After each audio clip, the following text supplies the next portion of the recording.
And we are live. How's everybody doing tonight? My name is Anthony Brian Logan, and you're watching and/or listening to ABL Live. Thank y'all for being here tonight. You could be almost anywhere in the world, but you're right here with me, live on the show. I most certainly appreciate y'all for that. We got a whole lot going on. There's a whole lot happening. We got more BLM riots, not protests.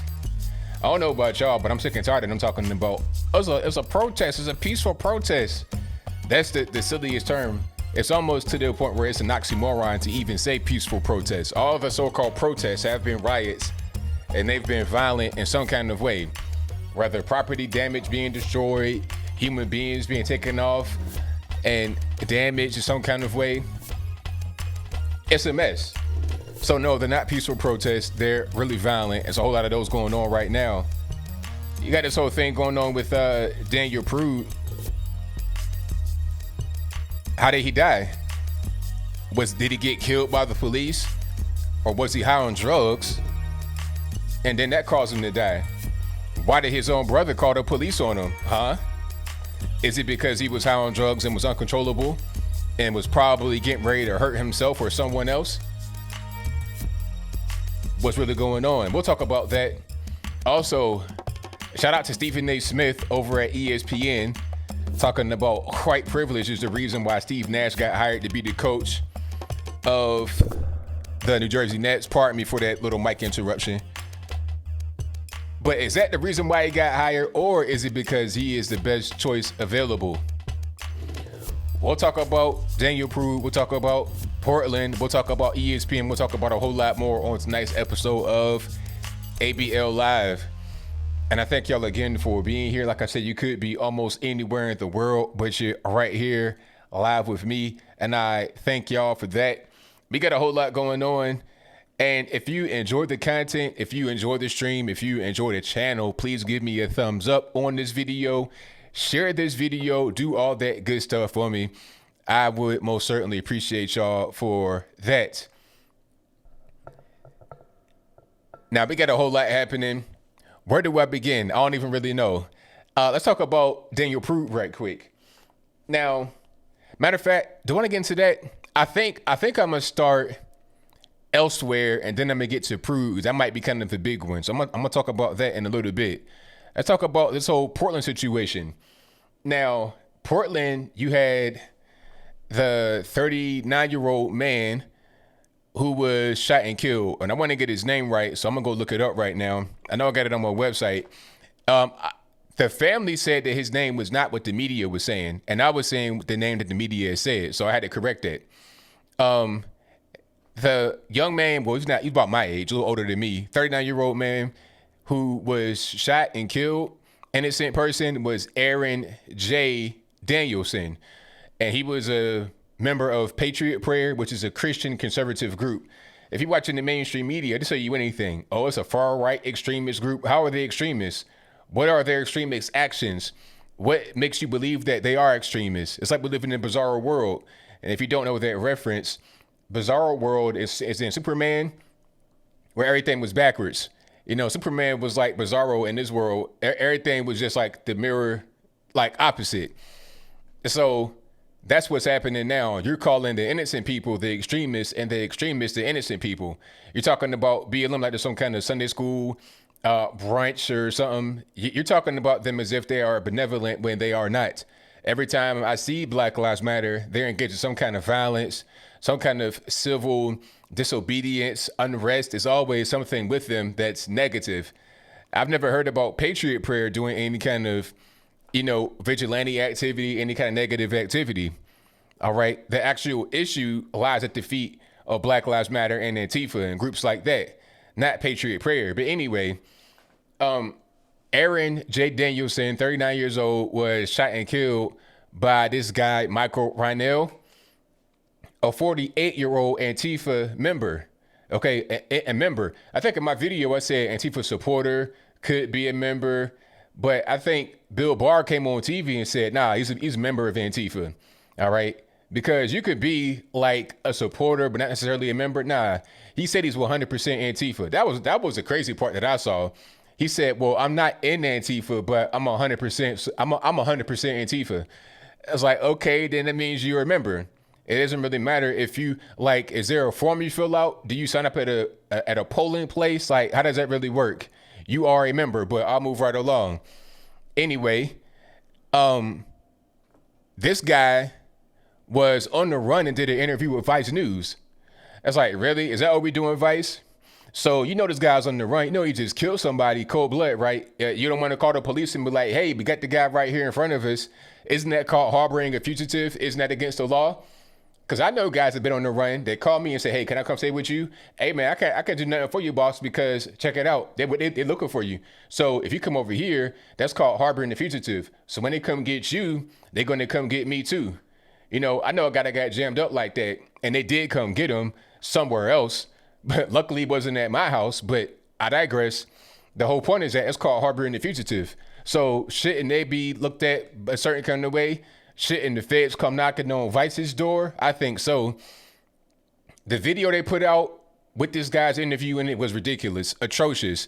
Did you guys see the Vice News interview where they interviewed the killer of Aaron J. Danielson, the member of Patriot Prayer? Did you guys see that on Vice? The video was about 12 minutes long, right? The entire video featuring the killer. About 8 minutes of that was Vice trying to jump through hoops to excuse, number one, interviewing the guy, and then number two, the violence from Antifa. They're trying to say, oh, well, the reason why you had a gun out there is because of all the far right groups of, you know, the Proud Boys and the Boogaloo Boys and X, Y, and Z. It's like the Proud Boys ain't out there hurting anybody. The Proud Boys have not been in Portland for the past 100 days committing acts of violence. That's the left. Antifa, Black Lives Matter, and other subversive groups that are on the left. It's not any right-wing people. So why are you talking about Charlottesville and stuff like that?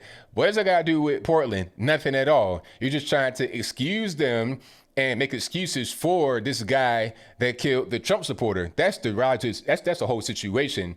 So, like I said, they could have called the police on this guy. They could have said, hey, he's right here. We got him right in front of us, but they didn't do it. And you got to ask yourself at a certain point, why didn't they call the police? They had them. They should have called the police, but they didn't do it. So it is what it is. Yo, they interviewed a murderer, like right in front of them, like it was nothing. Like you do an interview like that in the penitentiary, not out in the world. That's called harboring the fugitive. You go into the hey, Vice, if you watching, you're gonna get sued. You're gonna get locked up. It's gonna be crazy. Whoever that journalist was, and the so-called journalist is an Antifa supporter himself. It's tweets of him. It's tweets of his all over the internet. If I could find it for you, I'll pull them up. I'm gonna try to look at them in my files here. I'm gonna read a couple of them. Let me see. And this was okay. Matter of fact, here it is. I got them right on, but you guys can't see them, but I got them pulled up. Okay. Now he says feds lie about their identities, beat detained protester and shoot her up with ketamine. This after Andy No doxed her, put it on the feds radar. So basically saying, yo, it's the feds' problem. They're doing it. Let me see. He also says, if you'd like to see Antifa gain more mainstream acceptance to the point of the article, then perhaps you should adjust your understanding of what journalism is and reflect upon the fact that Twitter and activist circles aren't the real world. I mean, this guy, when you look at what he does, and the guy's name is Donovan Farley. Donovanfarley. Donovan Farley. That's his name. That's a so-called journalist that interviewed the murderer. You know, imagine if they would have interviewed a Dylan Roof. Can you, like, without being locked? If anybody would have interviewed this guy when he was just out and hadn't been locked up yet, and they didn't call the police, oh my, like, that'd be ridiculous. Ridiculous. No, you have to call the police immediately. Now, to their credit, I don't know if they didn't call the police. I don't know that, but what they said on camera was that we don't know where he's at. We don't know what's going on. We didn't call the police. So if you didn't call the police and you said you didn't call the police, then you got a problem. You got a big problem, or at least that guy, Donovan Farley, does. If you did call the police, then why lie? Just say what you did. It's okay to call the police on a murderer. I mean, Even if you just hate the police, it's all right to call them when they got and killed somebody on camera and then admitted to it when it interviews with you. And it was crazy. The Vice guy trying to excuse the behavior, he said, yeah, he all but admitted to it. That ain't no all but. He did admit to it, because at one point in the interview, the killer was saying, they say they don't know who it is, but they should know who it is, because my face was all over the place in 24 hours. Immediately, my face all over the place. So he's saying right there that they had my face. They know who did it. It was me. I had no choice. I thought he was going to do X, Y, and Z. He's giving you the confession right there. Then this guy wants to try to fight back and, evade the police, resist arrest. Oh, no. That white privilege ain't going to help you out, sir. You thinking that, oh, I'm bulletproof, I'm white, I can do whatever I want. No, them bullets will penetrate you as well as it would anybody else. You're not Superman. You're not Clark Kent or none of the above. You are a regular human being. If you try to fight the police, you try to shoot at the police, they're going to shoot back and them bullets are going to hurt really bad. So that guy's dead. Unfortunately, that won't bring back Aaron J. Danielson, the innocent person he killed, but I'm glad he's gone. And let this be a word of advice to anybody out there that wants to attack innocent people, break the law, commit crime. At a certain point, it'll catch up with you. That's just what it is. So shout out to y'all for being here. If you enjoyed what you're hearing so far, give me a like on the video, share the video as well. And if you're not subscribed yet, go ahead and do that. And when you do that, click the bell right there so you get notified whenever I go live and or post a new video. Also, if you're listening on an audio streaming platform, give me a 5-star review, a rating, a share, a like, whatever you could do on that platform. I'd appreciate it. Thank y'all who listen to this show on Apple iTunes, Stitcher, Google Play, Spotify, wherever you are. What's that? Podcast or what are? It's a lot of different platforms out there. I don't even know what all of them are. I know my biggest ones, I think, are iTunes, Google Play, Spotify, Anchor, Stitcher. Those are some of the big ones. But wherever you are, thank you. Cashbox, shout out to Cashbox. Alrighty. Shout out to the super chat right here from Brett Sessoms, who says the police did absolutely nothing wrong in a Daniel Prude case. Prude. They went by the book. Also, Vice News needs to be shut down. They harbored Howell's fugitive, plain and simple. Big facts. Big time facts. Let's talk about Daniel Prude right quick, because we got to get into that. We got to get into it because this issue, I was on it right away. Shout out to you guys that were emailing me this. Thank y'all for doing that. Hey, I may not respond to your emails the majority of the time, but I read everything. That's what I'm a reader. That's what I do for a living, is read and talk. That's pretty much it. So I read everything, and you guys gave me a tip early. That's how I was kind of able to be ahead of the curve. As soon as I got the email, I was like, okay, I might need to look into this and see what's going on, because they're going to try to spin it. I already know what's going to go on. I looked into it and I saw what was happening. I'm like, I need to get out in front of it to get some real information out there, and I'm glad that we have local news. When I looked it up first, local news came up and I was able to get a better picture of what was happening. But after a while, when you search Daniel Prude, you're going to get national news and you're going to get nothing but spin. You're going to get 4 tops, RPM motor, wheels on the car, go round and round. You're going to get that kind of spin once you get to beyond local news. Because local news, you're going to have local reporters, local journalists. They're not going to be working for Jeff Zucker over at Clinton News Network or MS-13 DNC. They won't have that type of cable news pressure on their back. They're going to report things generally how they happen without much spin. I mean, maybe if you're in a big city like New York, it could be a little bit different. But for the most part, local news is the way to go for things that happen in a local area. So this happened in Rochester, New York. This is, I guess you would call it upstate. Not all the way like Maine or something like that, but like close to Toronto, about 3 hours from Toronto. So you're right there on Lake Ontario, which means it's cold in the wintertime. And this particular incident happened in March of this year, March 23rd. The guy was high on drugs. That's a fact. His brother called the police on Daniel Prude because he was out of control. He was outside, butt naked, 3 o'clock in the morning in March in Rochester. So it's cold. it was cold to the point where it was a light snow outside while he was butt naked at night. Okay, so that gives you an idea what was going on. This is not in Miami somewhere where it's hot. Nah, this is Lake Ontario. It's cold. It's snowing. Anyway, he's out there butt naked talking about, let me get your gun. I need your gun. Talking about his penis, like talking about all kind of crazy stuff, right? Things you really shouldn't be saying. And he was doing this. And at the same time, he's saying, hey, I have the virus. I got the virus. And he's trying to spit on officers or anybody around him. So to prevent that from going on, he says, you know what the officers say, let's put this spit sock over your face to prevent you from being able to do that. Now, the spit sock, you are able to breathe in it, but it prevents you from being able to spit and hit others. All right.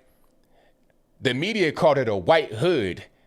I mean, they were trying to say, oh, they put a white hood over his face and then they push him into the ground and then they beat him and all this. But that's not what happened. They put a spit sock on him to prevent him from spitting on other people. That's what was going on. It's really pretty simple. But again, the media spin will have you believe something else. I'm glad I was able to get the local story before he went national. But anyway, they put the spit sock on him. You're able to breathe in that. It's designed for you to breathe.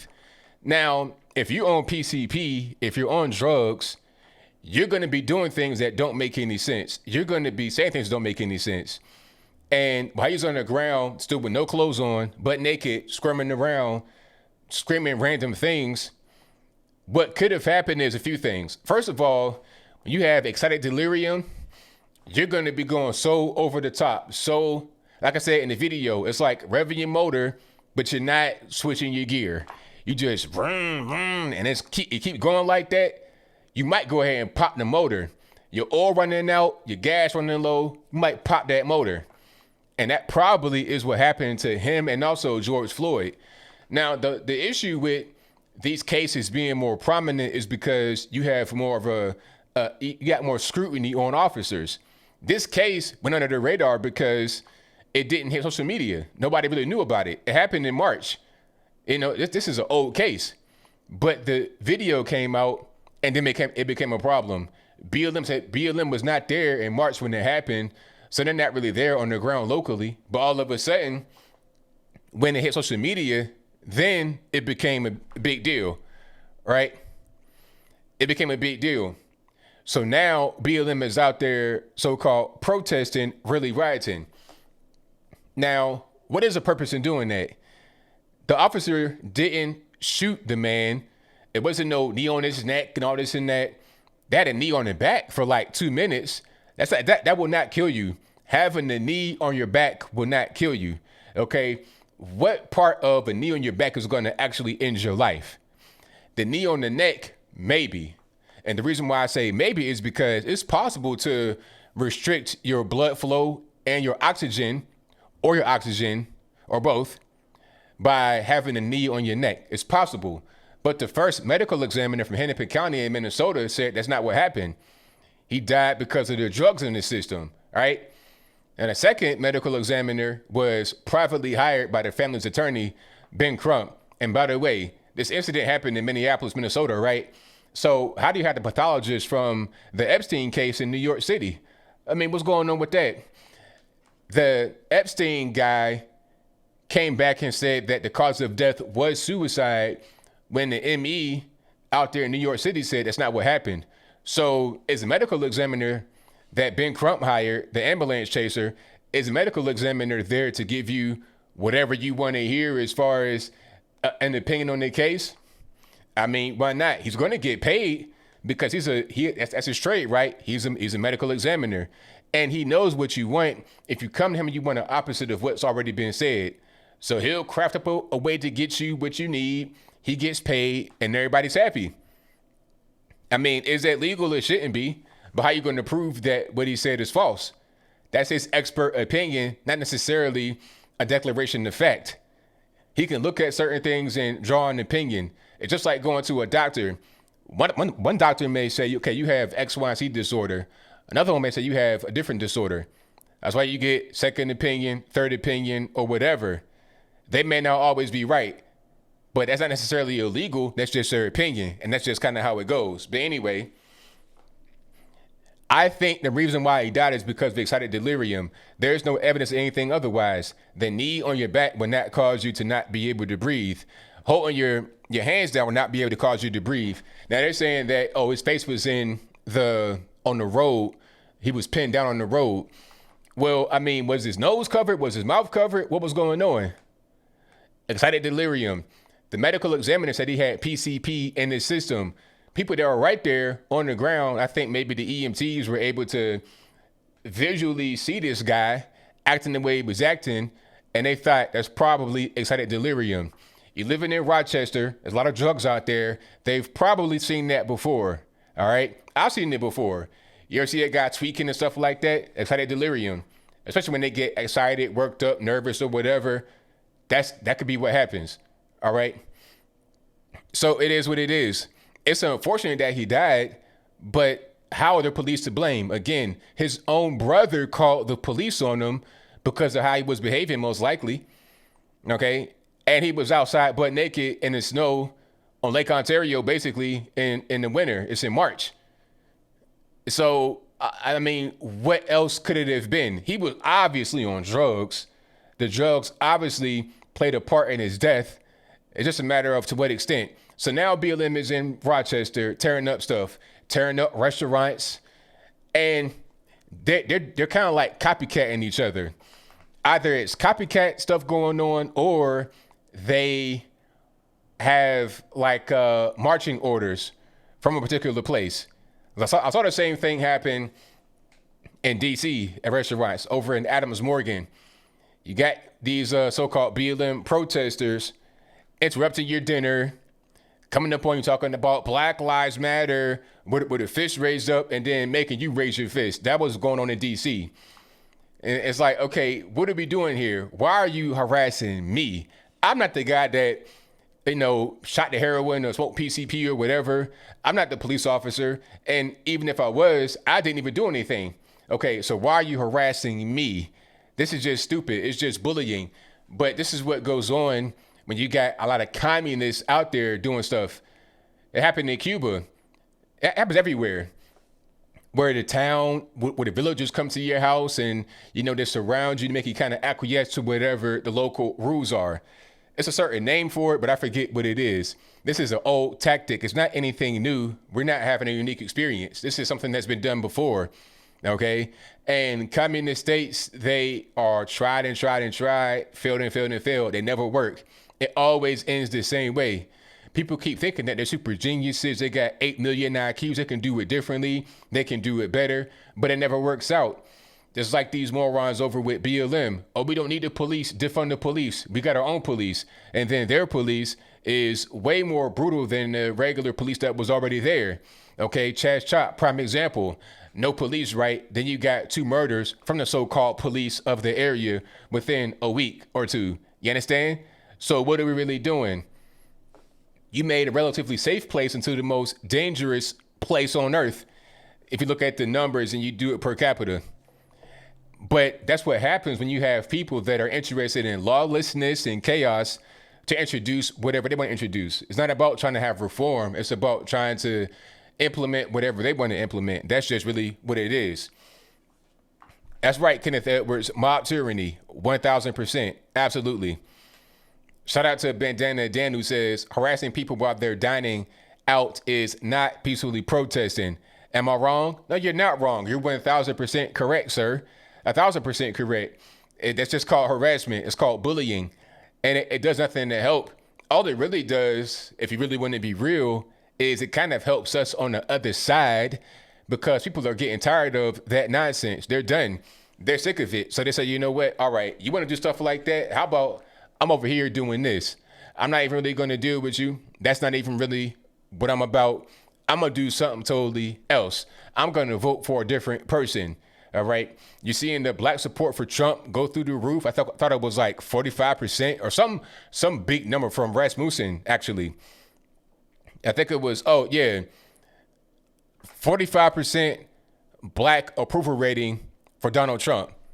And the latest Rasmussen poll, that's going to go up and up and up and up because guess what? Guess who's tired of Black Lives Matter the most? Out of everybody in the United States by racial group, guess who? is black folks. They're tired because where are Black Lives Matter destroying? It's black neighborhoods, black jobs, black businesses. I saw a video today where they tore up a gas station and a black lady came out and said, hey, I was out there protesting with y'all. Why are you turning my gas station up? So if she was out there with them protesting and they come in and tear her stuff up and they don't even care what she's talking about, they continue to tear it up, loot it and everything else. What is she going to do come election time? If she is thinking logically, she's not going to vote for the Democrats, the same one that encourages behavior. She will either stay home or vote the other way for Donald Trump, or at least third party. She's not going to vote for Joe Biden because they support this lawlessness. They try to say they don't, but they do. Kamala Harris had a link on Twitter where she was saying, hey, donate to get locked up BLM so-called protesters out of jail. It was a fund. I think it was the Minnesota Freedom Fund. So if you were in Minneapolis and you threw a firebomb into a hotel or something and burned it down and you got locked up for it, she wants you to be get out of jail and she wants us to donate money to make that happen. So if you see that going on, why would you vote for her? Why would you cast your vote for a person that wants to get actual destructive people that destroy your neighborhood out of jail? How does it make any sense? Make it make sense for me, right? And then at the same time, when she was in California as a prosecutor, if you smoke weed or skip school, she lock you up. So a person with no morals, no principles, no scruples, double standard, all type of stuff, who wants to vote for that? And your man Joe Biden, good grief. I mean, I say it all the time. This guy's got both feet in the grave at this particular point in time. This guy's he's a vampire, all right? You come out of that crypt every now and again. And did you guys see that port on his hand? Like some kind of needle mark right here. Did you guys see that? Matter of fact, I'm going to pull it up. Now, I don't know what's going on with this man. I can't make an assertion about what that was on his hand, but I'm going to show you guys something, and then you tell me what you think that it is. Again, just my opinion. I'm just trying to actually figure it out. Matter of fact, yeah, and shout out to Jewish Deplorable on Twitter, a.k.a. Trump Jew. Shout out to you. This is from their page. I'm going to pull it up right quick. Hold on. All right. If you guys can't see it, what I'm looking at here is Joe Biden in two different times, two different occasions. One time he has on a light blue suit, white shirt, and a dark and light blue colored tie. The other one he has on like a navy suit with a blue shirt, light blue shirt, and like a dark colored tie. All right. So on his left hand, below his middle finger, on the back of his hand, there's some kind of discoloration, some kind of mark. I'm not sure what that is. Is it a mole? Is it a mark? What is that? Okay, that's just one picture, but now here's another one. It's that same mark, like right under his middle finger. So what is that really? And I'm looking at it, and it's like right there on his vein. So is that an injection point? What is that exactly? I don't know. But, I mean, it might be something. If it is something, I'm not surprised because this man is 77 years old, going on 1,077. All I know is that if I was to vote for him, I'd be concerned. It said age spot, liver spot, IV mark. I don't know. I mean, like I said, it could be an age spot, liver mark, IV. I have no idea what that is. I'm just saying, if I was a Biden supporter, I'd be concerned. I'm concerned, period, because of how he looks. I'm just like, this man's half dead. Let him go home and drink some lemonade and hang out with his grandkids. That's what he should be doing.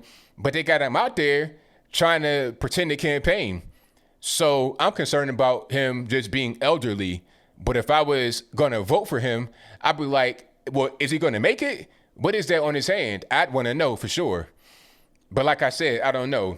I feel like we need some answers to some of these things. All right. We definitely need some answers for sure.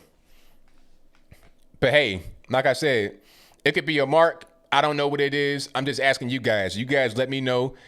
That's all I got on that one. But yeah, Joe Biden, Kamala Harris, that's not who you want if you don't want to have all this violence and whatnot happening all over the country. Now, I want to speak on What else we got? I want to speak on ESPN right quick and the white privilege remark.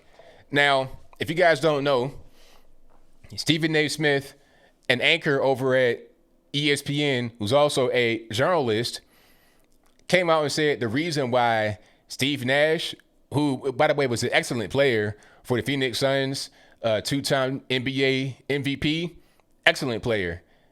He was recently hired as the head coach of the Brooklyn Nets. And he said the reason why he got hired is because of white privilege. Now, it was a dumb remark to make. Although I like Stephen A., I don't really watch ESPN, but I have seen some things from Stephen A. when I did watch ESPN and just from clips online. And I like what he says sometimes. He has some conservative points of view. However, this year was just totally off the mark. White privilege, really? Maybe Steve Nash he was a great player, and maybe he'll be a great coach. Maybe he has a really, a tall IQ, really smart guy. But his reason for saying it was that black guys don't get that chance, meaning you come straight from no coaching experience to coaching a team that can make waves in the playoffs. But he's wrong about that. First of all, like I said in my video, there were 16 NBA head coaches that got hired from 1987 to 78 until now that had no prior coaching experience. And of that 16, 8 were black. Magic Johnson, Isaiah Thomas, Mark Jackson, who coached the Warriors and Steph Curry and all of them. Doc Rivers, who won a championship with no weight with the Celtics. I think I said Isaiah Thomas, Magic Johnson. A lot of guys have been able to do that. Jason Kidd, who's biracial. These guys were able to get these jobs. So white privilege, I mean, what are we talking about? I feel like being over at ESPN, I feel like being at some of these SJW filled places may convert you into a different kind of person. That might be what's going on. If you just live in the place for a long time and you're around that 24/7, it may rub off on you. Especially when you're the lone conservative, you fighting these demons every day, you might slip. Now, me, I can't do that. I got a strong personality. I can't really be anything other than me. I can't even do that. I don't fit into a box. But that's just me, though. But Stephen A. may be a little bit different because that was a crazy take. And then beyond that, Kevin Durant and Kyrie Irving, they're black, and they are the best players on the team, and two of the best players in the league, actually. They wanted Steve Nash to come to Brooklyn to coach their team. If they didn't want Steve Nash, it wouldn't have happened. They signed off on it. And they know Steve Nash. Steve Nash was he was a consultant with the Warriors when Kevin Durant was there when they won the championships. Okay, so he liked him from that time. He knows him from that time. And Sean Marks, who is the GM of the Nets, played alongside Steve Nash when he was on the Suns. So it's like you get relationships. The players like him. They know him, well respected, well loved. It's not white privilege, sir. Maybe, just maybe, the players actually want him to, be the guy.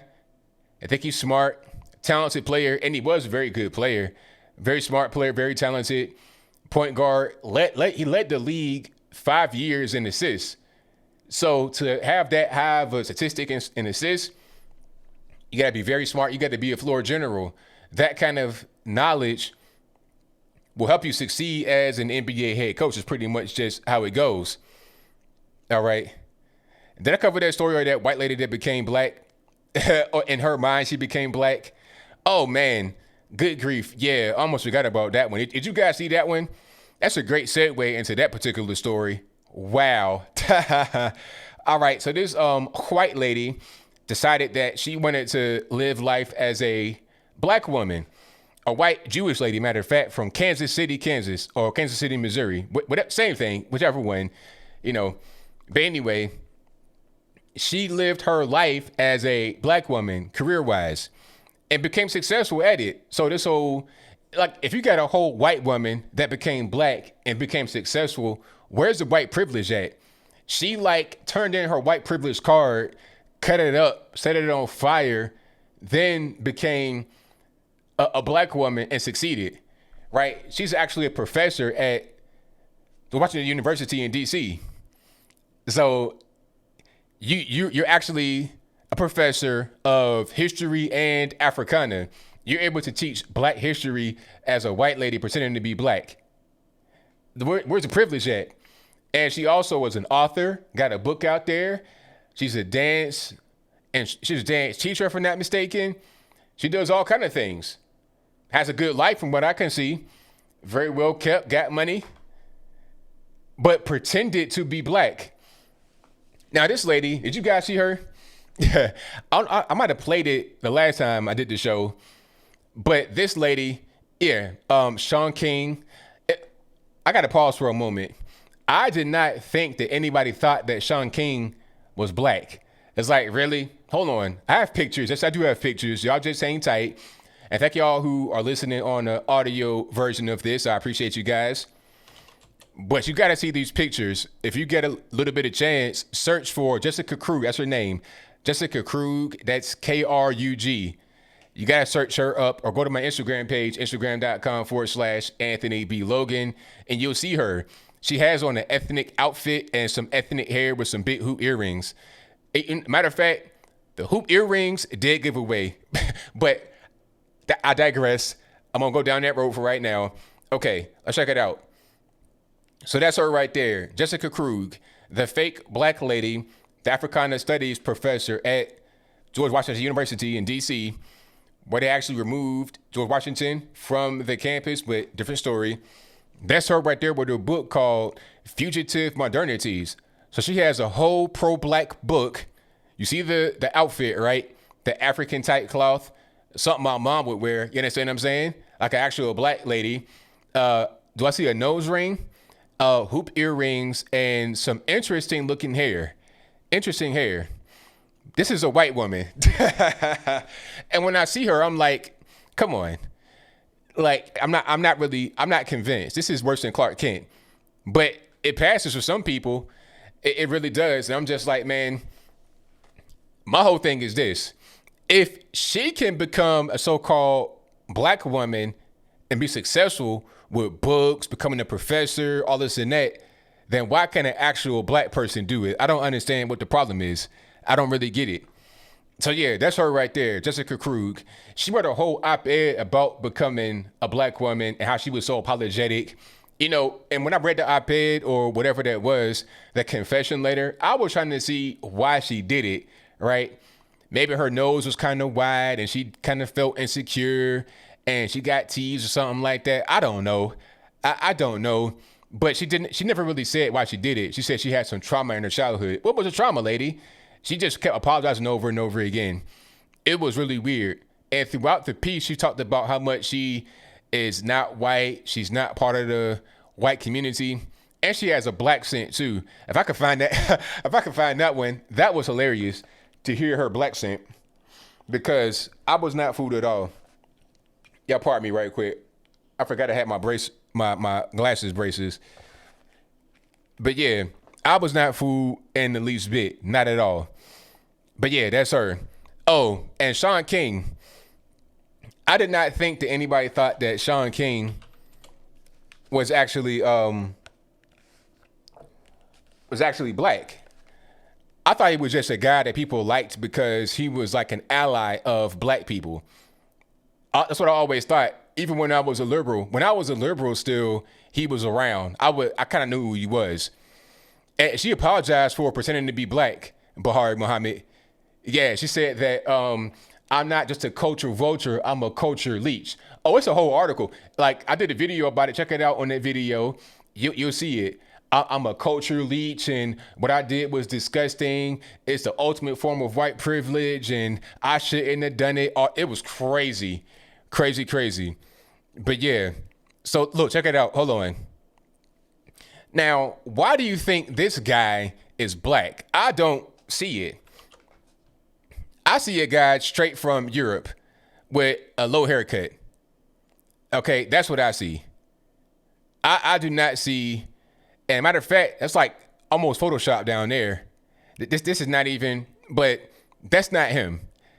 This is him, but it's not a black guy. This is a white guy. All right. If he's black, then I'm white. I probably have more white DNA than he has black DNA. This is Pocahontas 2.0, Elizabeth Warren. And the funniest part about Pocahontas is that she had a DNA test that revealed like a fraction of a percent Native American. And she said, see, I'm Native. It's like, ma'am, stop it. Cut it out. I want to see a DNA test, Mr. Sean King. I want to be there in the room with you when you do the swab. I want to be through the whole process. You are not black, sir. You are a whole white man. And he's a scam on top of that. Those all same thing. I'm not convinced. If these people can become successful, because don't get it twisted, Sean King got money.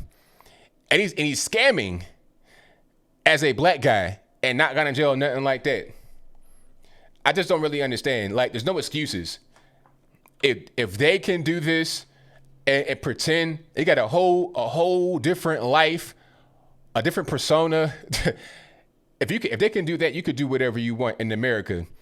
So it's no excuses. Open your eyes up, and do what you got to do. I know you guys know it. Preaching to the choir. I'm just saying, anybody's out there listening that may kind of just having, kind of just peek in right quick, you can do whatever you want. So it is what it is. So shout out to all y'all that are in here. Thank y'all again for joining. If you like what you're hearing so far, give me a thumbs up on the video, share the video, do all that good stuff. And if you are not subscribed yet, go ahead and do that as well. I'd appreciate you if you did. That'll help me out. He's a redhead. Is Sean King a ginger? That's hilarious. Straight from Ireland. Yeah, I'm a whole white man. I'm gonna come out tomorrow with a blonde wig on. Then then I'm gonna fool somebody and say, hey, you know what? But you know what? I'll jokes aside. What if you can identify as a different race? If the people that say this is weird, right? You can identify as whatever you want to identify as, and then you become that. So why can't you identify as whatever race you want to identify as, or whatever age? Why can't you do that and have that be legitimate? Why not? I don't really. The whole thing is just dumb. All this stuff is stupid. People got to stop. Just be yourself. That's the moral of the story. The moral of the story is be yourself, regardless of who you are, what you are. Love yourself and be yourself. That's just what it is, man, for sure. Alrighty. And what else we got going on? Shout out to the salon owner at the Pelosi. You know the whole thing with Nancy Pelosi, right? She went to the salon and then she's talking about, they set me up. I want an apology. Shout out to the salon owner for not apologizing and for having to GoFundMe that the president retweeted. That culture war is real. It's here. So I'm going to read this right quick from President Trump's account. It says, it's a Breitbart link. And I'm just reading the headline. Owner of salon visited by Pelosi raises over $220,000 on GoFundMe. And he says, great, exclamation marks. Now, I want to see how much she's raised now ever since the retweet from Trump. Now, this was last night, 11:24 p.m. that he did the retweet.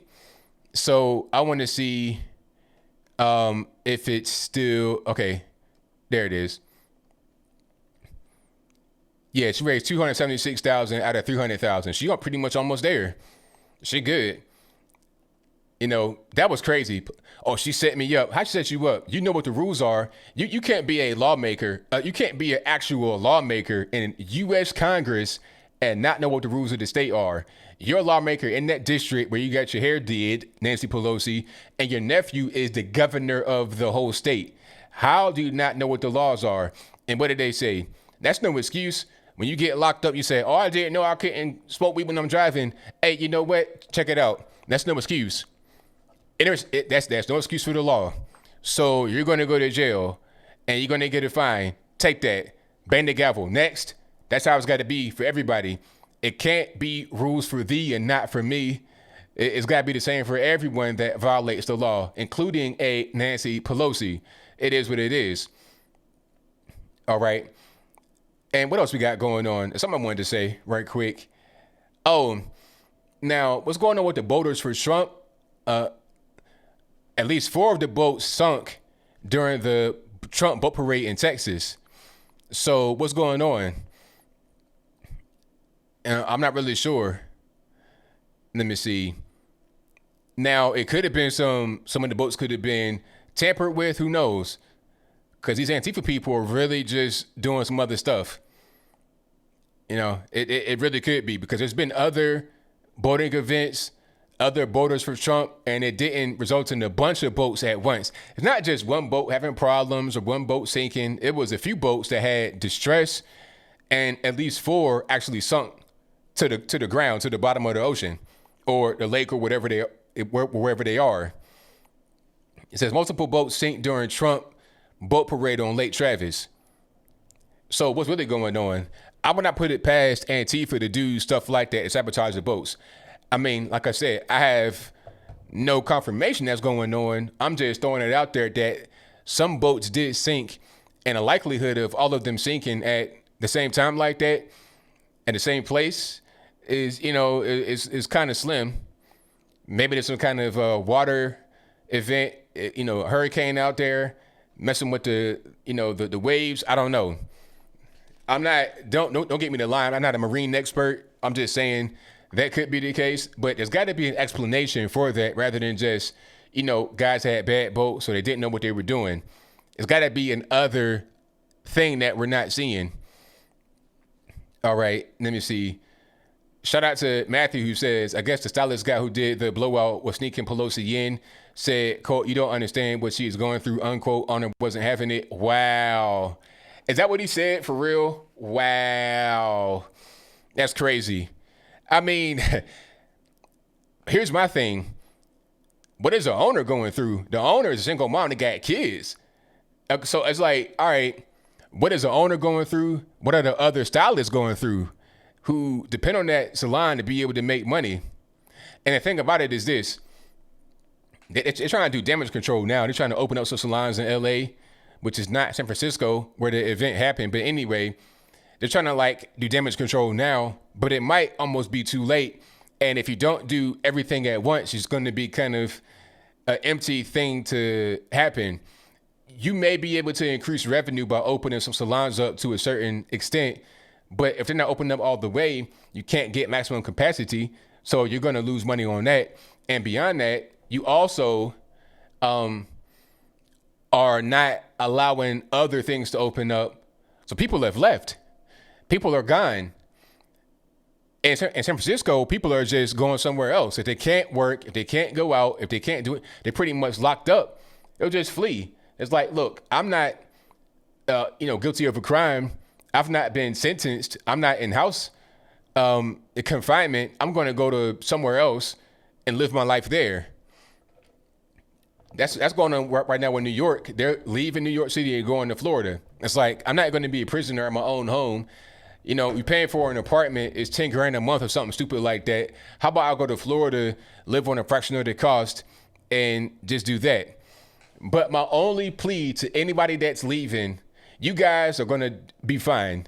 But to anyone else that's listening to this, if you want to leave New York City, Los Angeles, San Francisco, or some other liberal place that's not doing well right now because of the liberal policies, please do not bring your liberal voting patterns with you or your liberal lifestyle.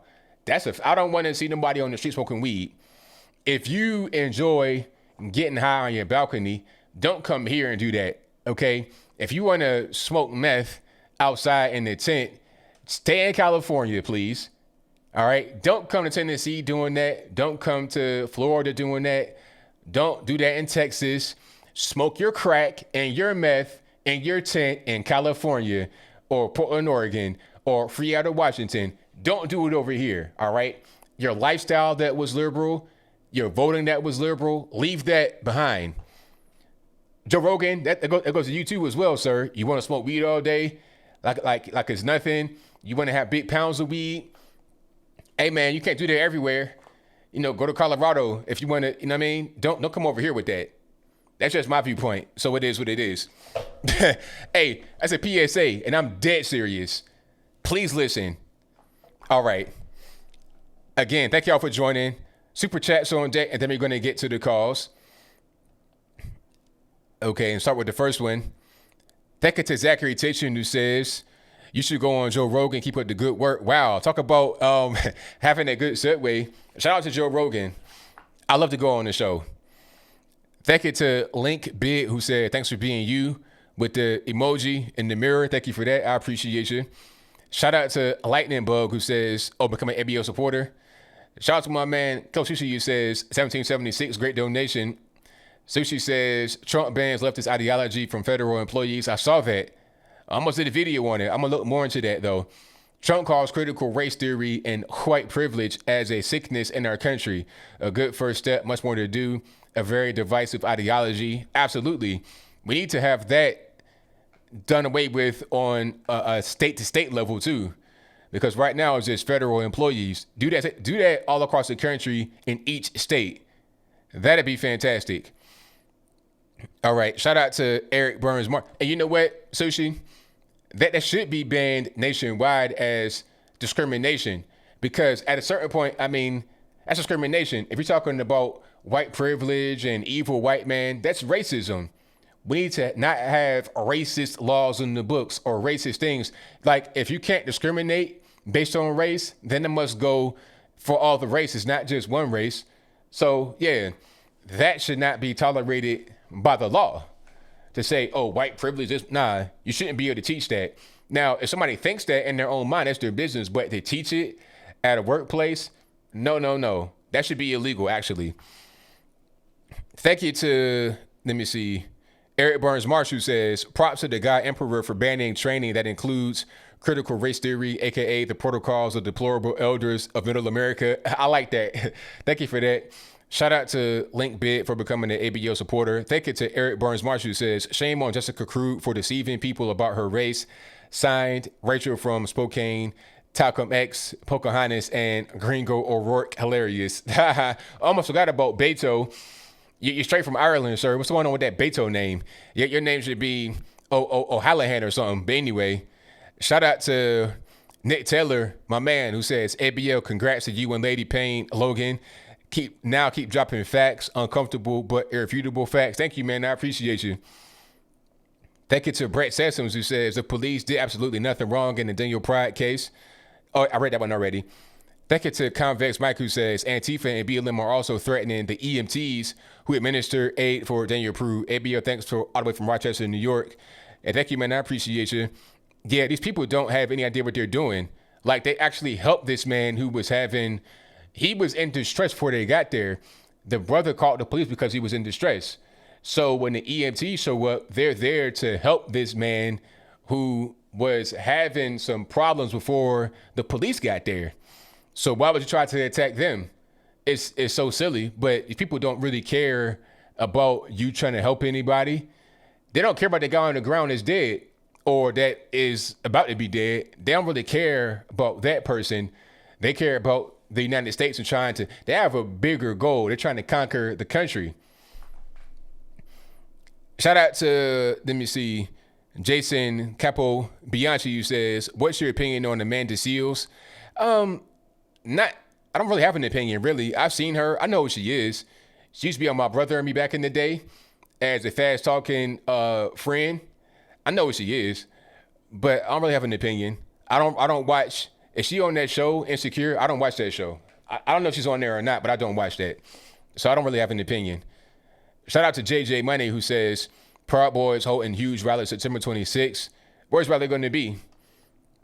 Thank you to Brad Bailey for the donation. Thank you to San Miguel TV for your donation. Thank you to G Dubs, who says, that's another shout out to you for doing what you're doing, bro. We look forward to all of your videos and streams. Thank you, man. I appreciate you, boss. Thank you to A Patriotic Woman, who says, keep spreading the truth. Thank you. I appreciate it. Thank you to Link Bid, who says, keep up the good work. Thank you for not being afraid to tell it like it is. You're awesome. Thank you. I appreciate it. Thank you to, let me see, Retro Gamer 81, who says, do you think anything will come out of the 50-day siege plan for DC other than empty Lunchable wrappers and soy sauce packets in the White House? I think that'll be pretty much the outcome if they're able to be there for that long, because at a certain point, you might trigger some other kind of police to come in and just wreck shop. So if they get to that threshold, then it's going to be a wrap pretty early. Thank you to Threat Level Midnight, who says, I was a hospital security officer and we used spit socks on combative spitting patients and no one died. Exactly. The spit sock is not designed for the person to have problems breathing. It's designed for you to be able to breathe, but not to spit on people. It's just facts. Because what if you're trying to work on somebody, right? Or you're trying to help them, but they high on drugs and you right over them, they can spit right in your eye. Now you got all kind of hepatitis or whatever they can transmit from the saliva. You don't want that to be on you. So put the spit sock on and it's all good. Shout out to Canadian Pan Man for your donation. Thank you to Chris McClure, who says, I hope that you're having a great night. Oh, excellent night. You know, being here with y'all is a great night. Thank you to TMS Space, who says, or TSM Space, who says, I've been high enough to hear that any physical stress might kill me. It doesn't take much depending on what's in what you took. Lots of just poison, exactly. 100%. Thank you to Brett Sessoms, who says, South Africa's cricket team has embraced BLM, and now they won't hire a consultant unless the consultant is black. Blatant racism all day long. Like, I thought we were trying to get past racism. It's funny how people say that racism is here, but they complain about racism, but then embrace it at the same time. It's weird. Thank you to Bandana Dan, who says, harassing people while they're dining out is not peacefully protesting. Am I wrong? No, you're not. Thank you to Purple Eyes 888, who says, how can we stop these people pressing communism on us? I mean, just not buying into it and just not voting for those that allow it to happen. Because at a certain point, you got government, local government that needs to step in and do something about these situations. That's really what it boils down to. Portland, Oregon is a prime example. You don't have Portland all over the place. You got Portland in Portland, and that's it. It could be elsewhere, but it's not, because government is able to step in and handle it. The police, the federals, they step in. That's what they're there for, really. Their main purpose, in my humble opinion, is to provide security, not to be in your everyday life, but to provide security. And they should be doing that. And if they're not, then it's like, well, what are they really doing? Thank you to Jameson Hurley for your donation. Thank you to Retro Gamer 81, who says, did you see where Instagram and Facebook are offering certain accounts monthly payments to suspend their accounts for a while? They say it's a study. I've not seen that. Very interesting. Thank you to Mandatory Carry for your donation. Thank you to C. Denise, who says, Facebook offered me $30 to close Facebook account until after the election. Wow. Wow. So is that voter suppression right there, Facebook? What's going on? Thank you to Sam the Random, who says, see what happens when you go to Antifa.com.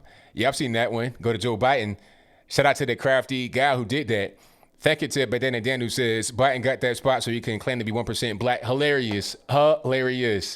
If you guys don't know, Biden had this little spot on his hand, this little dark spot. I was like, what is that? Is that just an age spot, a liver spot? Is that an IV mark? I don't know what's going on, but that was a funny comment. Thank you to WRX 116, who says, Marla and I are watching you again, bro. They complain about cops taking fathers from homes despite their crimes, but support BLM who advocates for destroying the family. Topsy-turvy. Blessings, bro. Thank you. I appreciate you. Yeah, it makes no sense. You're complaining about the dads not being there because the cops took them, but you don't want the dad to be there either. So actually, you should be thanking the police for doing that if they are doing it, which they're not. That's not even really the case. People doing it to themselves, but you shouldn't even be complaining about that, you know? And if you do complain about the fathers not being there, then how can you be with Black Lives Matter? It doesn't make any sense. Thank you to Brett Sessoms, who says, I think that Biden suffers from dementia. I think that's pretty clear. You know, I'm not a doctor. I can't say that for certain, but that's what it looks like to me. Thank you to how many two-time MVPs are looking for a head coaching job? Exactly. That's what I'm trying to figure out. Shout out to Steve Nash for getting that job.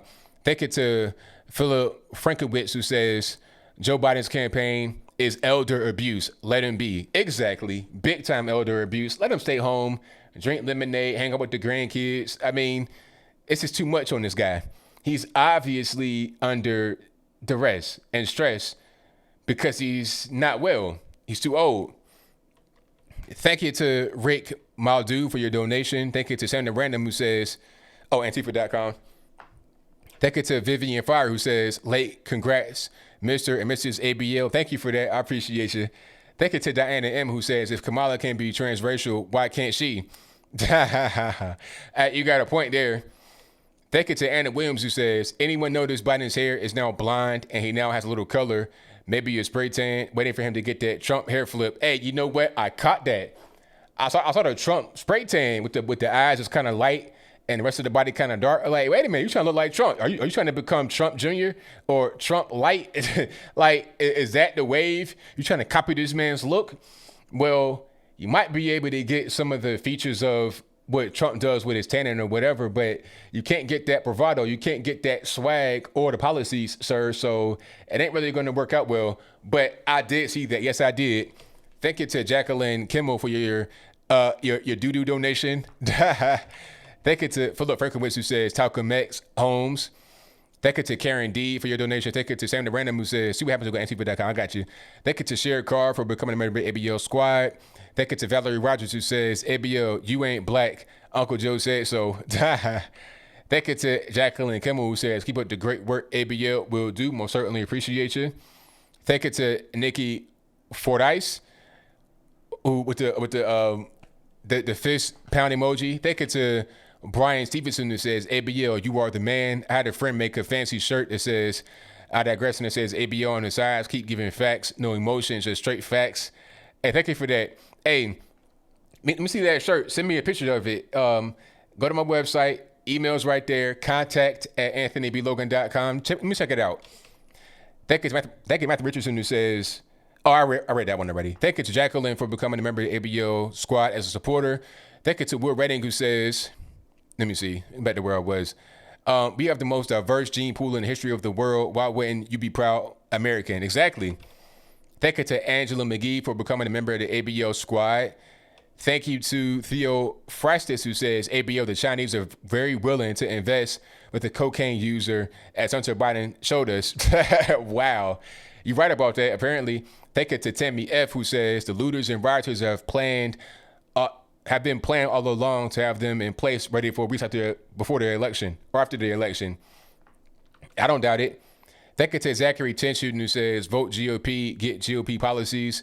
Vote Democrat, get GOP policies. Well, not quite. Vote Democrat, get lawlessness, get riots, get looting, shooting, abortion, crazy, ridiculous nonsense. Get an unstable country. How about that? Unfettered illegal immigration, amnesty. Shout out to Stemmer's Hits, who says, no mention the spit shot guy was high on PCP. Yeah, that's a pretty important point. When you high on drugs, I mean, that does kind of like impair you.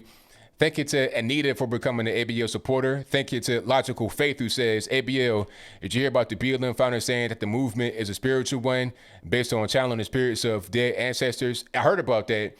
And yeah, somebody called in, shout out to you, caller, and they were saying that when you say her name stuff and you do it, you're conjuring the spirit. So I'm not into that witchcraft. I'm good money. I'll pass. Thank you to Mike from Queens, who says, congrats on your marriage. Thank you. Shout out to American Mama, who says, Walker Ray Riley got attacked multiple times by BLM so-called protesters. It's getting crazy. Wow. Now, where was the Walker Ray Riley that got attacked? I didn't hear about that one. It must have just happened. Thank you to everybody that has super chatted. Let me see. Thank you to Davey Croco 3, who says, I'm in ROC. Whole local government is inept. Are you talking about Rochester? That's crazy. And that's probably why you got some things going on with the riots that are not necessarily being stopped appropriately. Thank you by TX Sweet T, who says, ABL, much love. You brighten my life. Heart emoji. Thank you for that. I appreciate you. Thank you to Daytalk, who says, Californians migrating to Oregon in droves, driving up I-5 for work, and 2/3 of vehicles are Californians coming up. Wow. They're trying to escape, literally. Because you can't do anything. You can't go anywhere. Everything's expensive. You can't work. So had no choice. They're fleeing. Thank you to Bud versus Windshield, hilarious name, who says, wait, ABL is black, Clayton Bixby. Hey, I'm black. Shout out to Tracy Bailey for your donation. Most certainly appreciate you. And thank you all for being here. We get to the calls right now. You guys know the drill. The number to call is 434-658-1220. Again, 434-658-1220. Let's turn Skype on right quick. If it wants to work, then that's fine. If it doesn't, then it is what it is.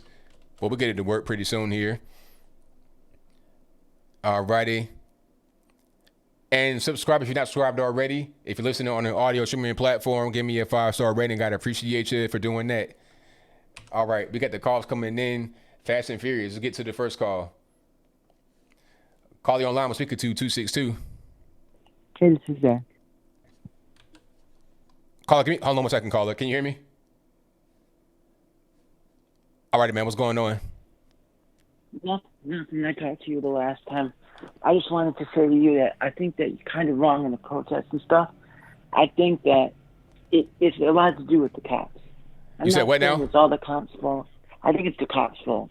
I think the cops are the ones that are starting all these riots, and it's been shown.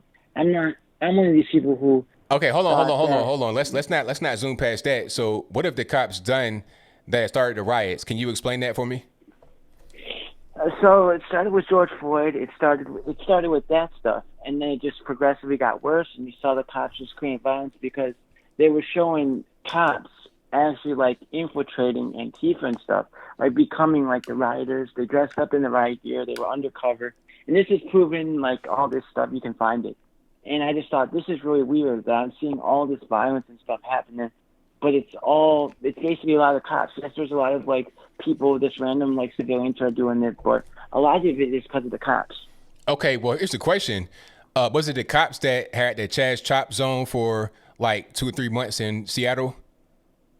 No, that was that. I'm not agreeing with the Chaz Chop zone. I just think it's weird. But I mean, there was violence there because you had 2 men that got shot. Yeah. Well, you had a 16-year-old that got shot and killed.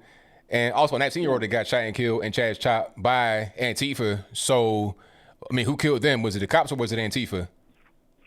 It was Antifa, but here's the thing. If I want to join Antifa, if you want to join Antifa or Black Lives Matter, where do you go sign up for that stuff? I mean, that's what people always say.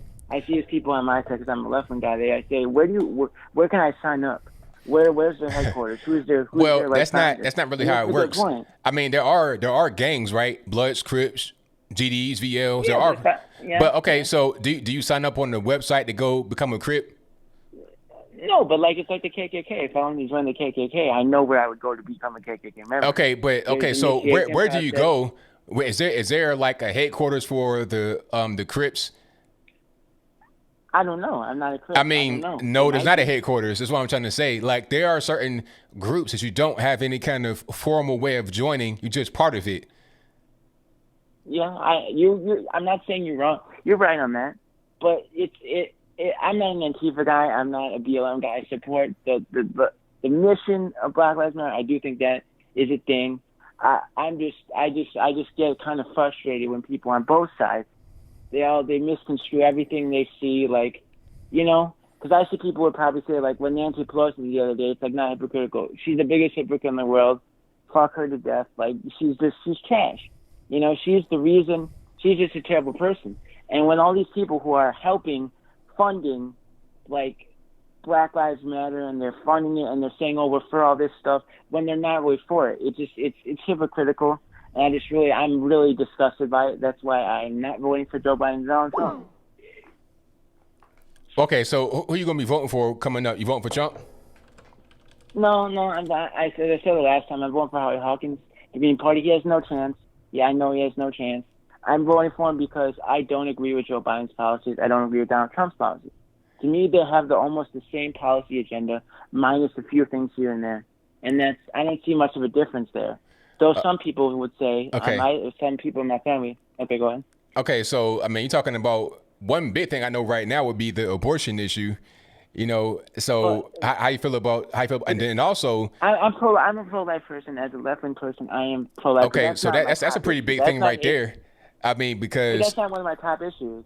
That's not a big issue to me. It's not a big issue to me. Oh, that's not really important to you as a pro-life person? No. It's not. It's not in my top 10 issues. I got issues that rank higher than that. So what? Give me your top 10 issues. It's a big issue. Probably Medicare for all, ending the wars, free college, living wage, ending the wars, legalize marijuana, getting money out of politics, the Green New Deal, criminal justice reform, and I would probably say, I don't know, there's probably like school. I don't know. Probably police reform. I probably Okay. have to say police reform. So police reform. So you're gonna vote for the top cop, Kamala Harris. That was No, like, I'm not. wait. I'm just saying. I'm just Okay. saying. If you were to pick between the two, all right. You saying you might pick somebody else. Let's just look at Trump Yeah. and people that can win. Trump or Biden. Biden. You talking about the vice president, the top cop. Biden, 94 crime bill, and then you're talking about Trump, the First Step Act, getting people out of the penitentiary, stopping the wars and money in politics. I mean, look at what the Democratic Party do. They raised much more money than us. In 2016, Oh, Hillary Clinton had 1.2 and blew it. Oh, Trump yeah, had fuck her. Trump had 650 and spent it very well. I think the choice is pretty clear when it comes one side or the other. I would vote for Trump over Biden. If you gave me a choice between Yeah. the two, the only reason I say that is not because I like Trump. I hate him. I think he's terrible. I think he's a criminal just like they all are. And the reason I say I'd vote for him over probably Biden is because if we vote for Biden in 2024, no one on the Democratic side is going to run against him. Most people are probably just going to say, we got Biden again, we're just going to run him again. If we have Trump, that means that it's setting the lane up for someone, maybe an AOC who I kind of like, who has kind of let me down in recent days, in recent months. But I just think that we need someone like that. We need to get Trump out of office. We need to get Biden as far away from office as we can. He's got dementia. He can't even fucking read a sentence. Wait. He's the reason we have Donald Trump. All right. You can't curse, though. But thank you for your call, Okay, man. I guys, appreciate you. Yes, thank you, man. All right, now. Bye-bye. All right, shout out to the caller. And thank y'all for being here again. Yeah, so Trump 2020. I'm not sure who it was he said he was going to vote for. It doesn't really matter. I'm going to just be real. If you vote for a third party, I respect that. And hats off to you. But you're throwing your vote away. I'm just being real. But it's fine for me because if you were going to vote Joe Biden and you didn't, that's fine. Because for me, it's like the same thing as voting for Trump. It's just one less vote for that side. All right, caller, who am I speaking to? Hi, I'm on the air. Yes, you on the air. Hi, I'm glad to be on the stream, and I'm glad, once again, to be here. Just heard some of the last calls and stuff. Yeah, I'm interested to wanting to have a chat about some of this stuff, especially just want to talk about primarily the riots. I know they've been going on for 3 months now. It's like over 90 days. Yeah, it's been a while. Yeah, it just with all that's going on, I've just been paying attention. I've seen, I guess, the quote unquote silent majority. I know they've been organizing public events kind of thing. I guess there was a drive through some of these major cities. People were throwing up some Gadsden flags and stuff, and kind of participating in these types of public events. And I guess in New Jersey they had a boat parade. It's kind of interesting to see that stuff. And I'm not sure, I kind of want your take. Is that a sign that perhaps the silent majority is starting to become more vocal as these riots become ever more just they continue to go on and just ruin with normal people's lives and stuff, even under these restrictions? Oh yeah, people are becoming much more vocal now, and they're showing themselves, and also they're just having community because people. They're tired of being disrespected. They're tired of being treated like trash. They're tired of just not getting they're not being treated fairly. So they're coming out in droves and having their community is very important because a lot of times it's hard to find people that you kind of agree with, you on the same page with. So yeah, we're becoming not so silent anymore for sure. Okay. And another question I had was, so do you run accounts on alternative media, let's say BitChute, Binds, Library, these other alternative platforms? Do you have any presence on those platforms? I don't. I want to get on BitChute, but my main thing I want to push is my website because regardless of what's going on, whether another platform let's say I'm on BitChute, that's my alternative platform. Well, one day they might change the policy or they might go away. They might not have money to be able to keep on going. So I'm gonna always have that website, and that'll be really what I anchor myself on through all the ups and downs. So regardless of what goes on, I'll always be able to get my voice out through that particular platform. Yeah, that's actually was interesting when you mentioned there the money, especially with some of these websites. I actually wanted to get your take on the effectiveness of these alternatives. Like, where do you see these alternatives playing their role? Do you see them just kind of like being the escape kind of route for, like, let's say censored other people on the platforms like YouTube and stuff that get censored, and they have this as like a backup, but and though maybe like say their fan bases may follow them to BitChute, they won't be able to have that, I'd say, mainstream access to the public via major platforms like YouTube, like Twitter, or other stuff like this, and they'll kind of just be like kind of like cut off in their own little bubble on that platform on BitChute. And I'm just wondering, do you think platforms like BitChute and these alternatives, will they grow over time to become like a direct competitor to say like Google or YouTube or stuff, or will they kind of just be like a sidelined coalition of like alternatives for more prominent YouTubers or social media or speakers to just kind of like reside there if they get banned? Well, I don't really know. It's hard to tell because social media platforms typically grow organically, and it's hard to grow beyond that. Like if everybody just okay, go to BitChute, that's just not really how it works, and it takes time as well. Right. And then sometimes you're going to need outside help. Like the thing about YouTube is that it really grew to where it is today by being acquired by Google. That's kind of Right. what took them over the top. So now Exactly. now that you're acquired by Google and you're this big force that's able to get out a lot of information, there's pros and cons to that. There's going to be a lot of kickback from the world. I mean, YouTube is dealing with a lot of different things. They're dealing with the employees that are kind of leftist, and then you got hit pieces, you got government and all kind of stuff trying to come at them. So it really just depends. But like I said, these platforms can go, they can come and go, they can be powerful, they can be not powerful, popular, not popular. Same thing with TikTok, because that could be banned. And I know guys that have 500,000 followers on TikTok. And if that's banned tomorrow, then what are you going to do? All right. Right. It was no censorship going on, but yet now the government's sticking in because you got some security concerns with the Chinese Communist Party. So the main thing you got to do is have your website, have your own thing that you own regardless, because if it's a different platform owned by somebody else, you never know what's going to happen. It could be money, it can be government, it could be anything. Always have your own thing that you own regardless of what's going on. Right, exactly. And yeah, I'd be sure to check out that website. And if you ever do open up a BitChute account, I'll be sure to follow you on BitChute and, check out the website through there. Just be able to continue to try to keep that flow of information, just that interaction with people going, even on platforms like that, if they're not as widely known. Absolutely, man. Thank you for your call. Definitely appreciate you. Of course, man. You have a good one. Same to you. Bye-bye. All right, shout out to the caller. Yeah. Now, I'm not on Parler. I don't understand why Parler is better than Gab or something else. And the thing about Parler is that it's behind a login wall. So I just don't really get it. If people aren't signed up to Parler, then they can't see what you're writing over there. So it's kind of like putting it into a shoebox that only those that have an invite to your shoebox can see. So it kind of defeats the purpose of what you're on social media to do, is to get the word out and to have others that may not agree with you interact with you.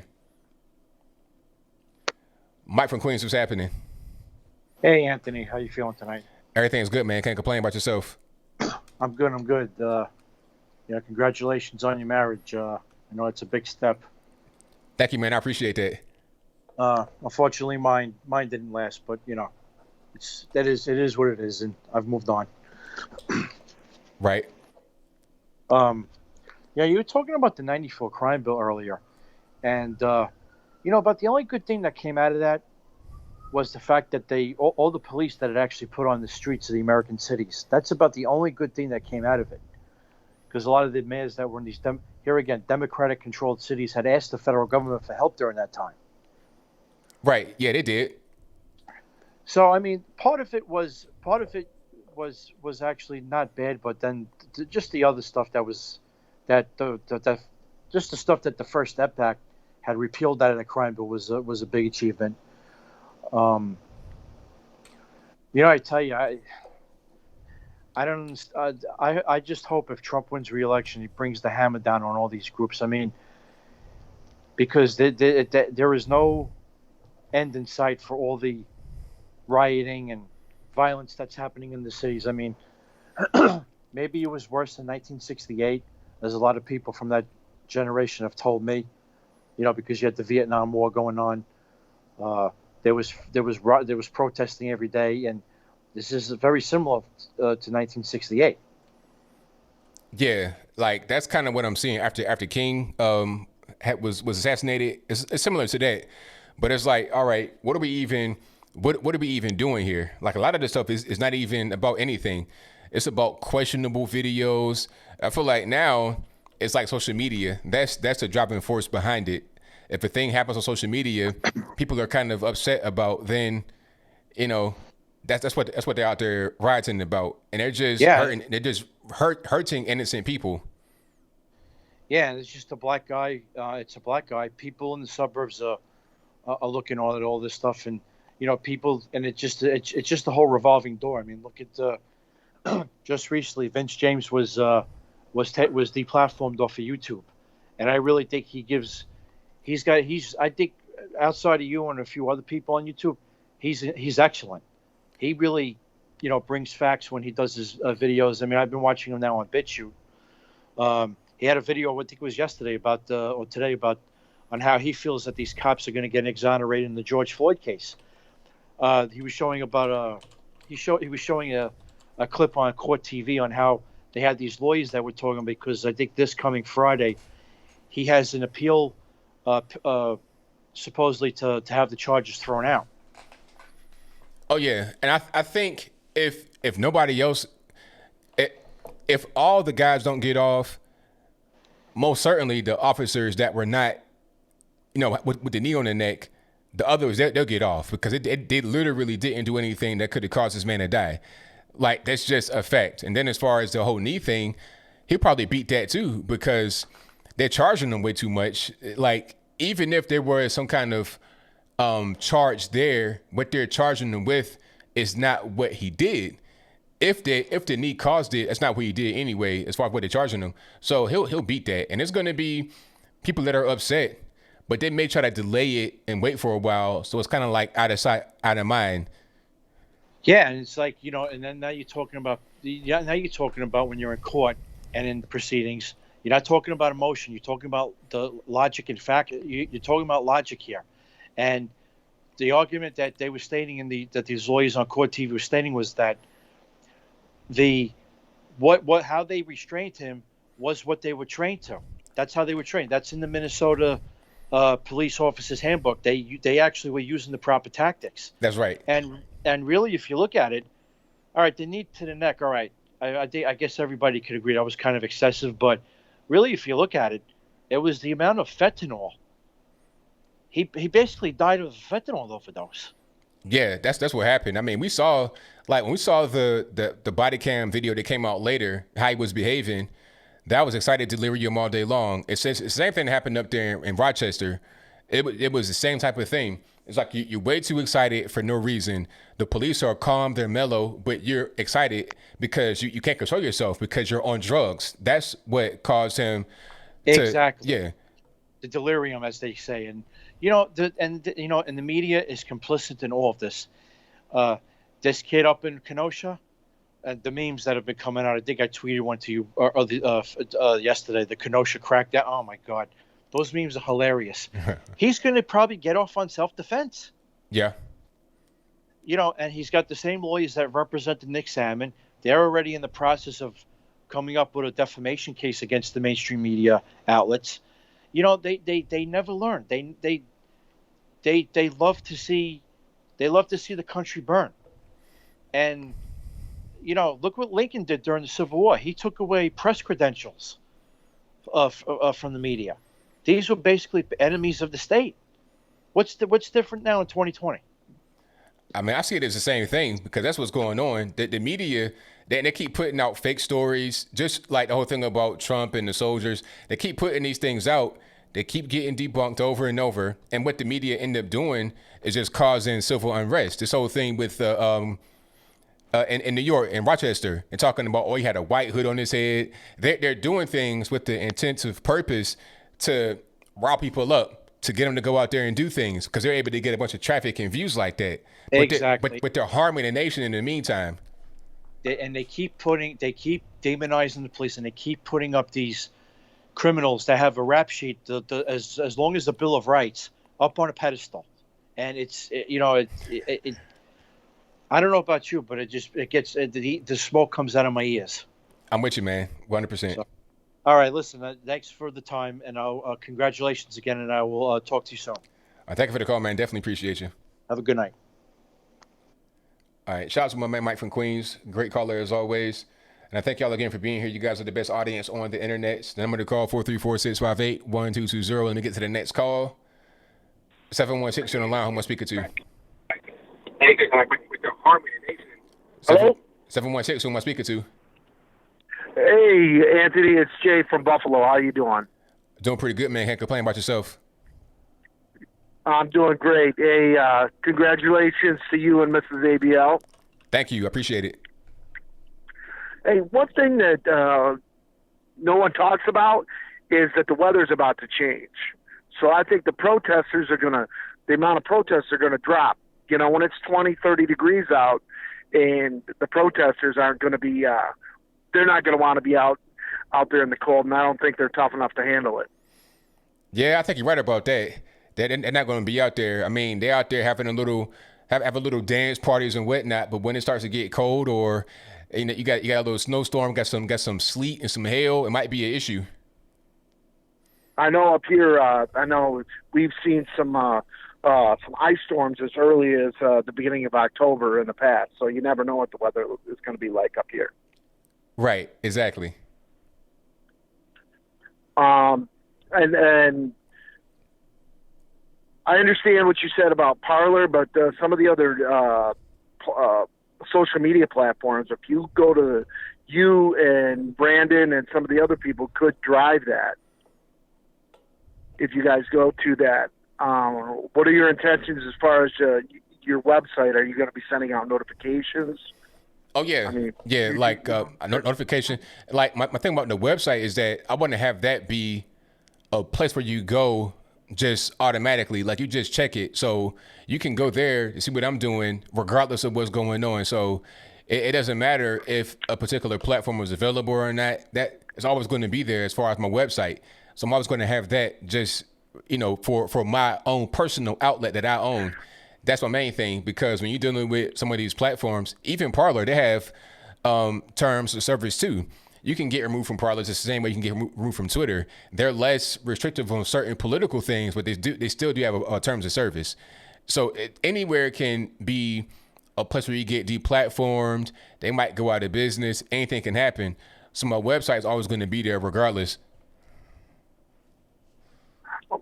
One of the other things, I'm surprised that people don't stress for these Democratic-run cities and states.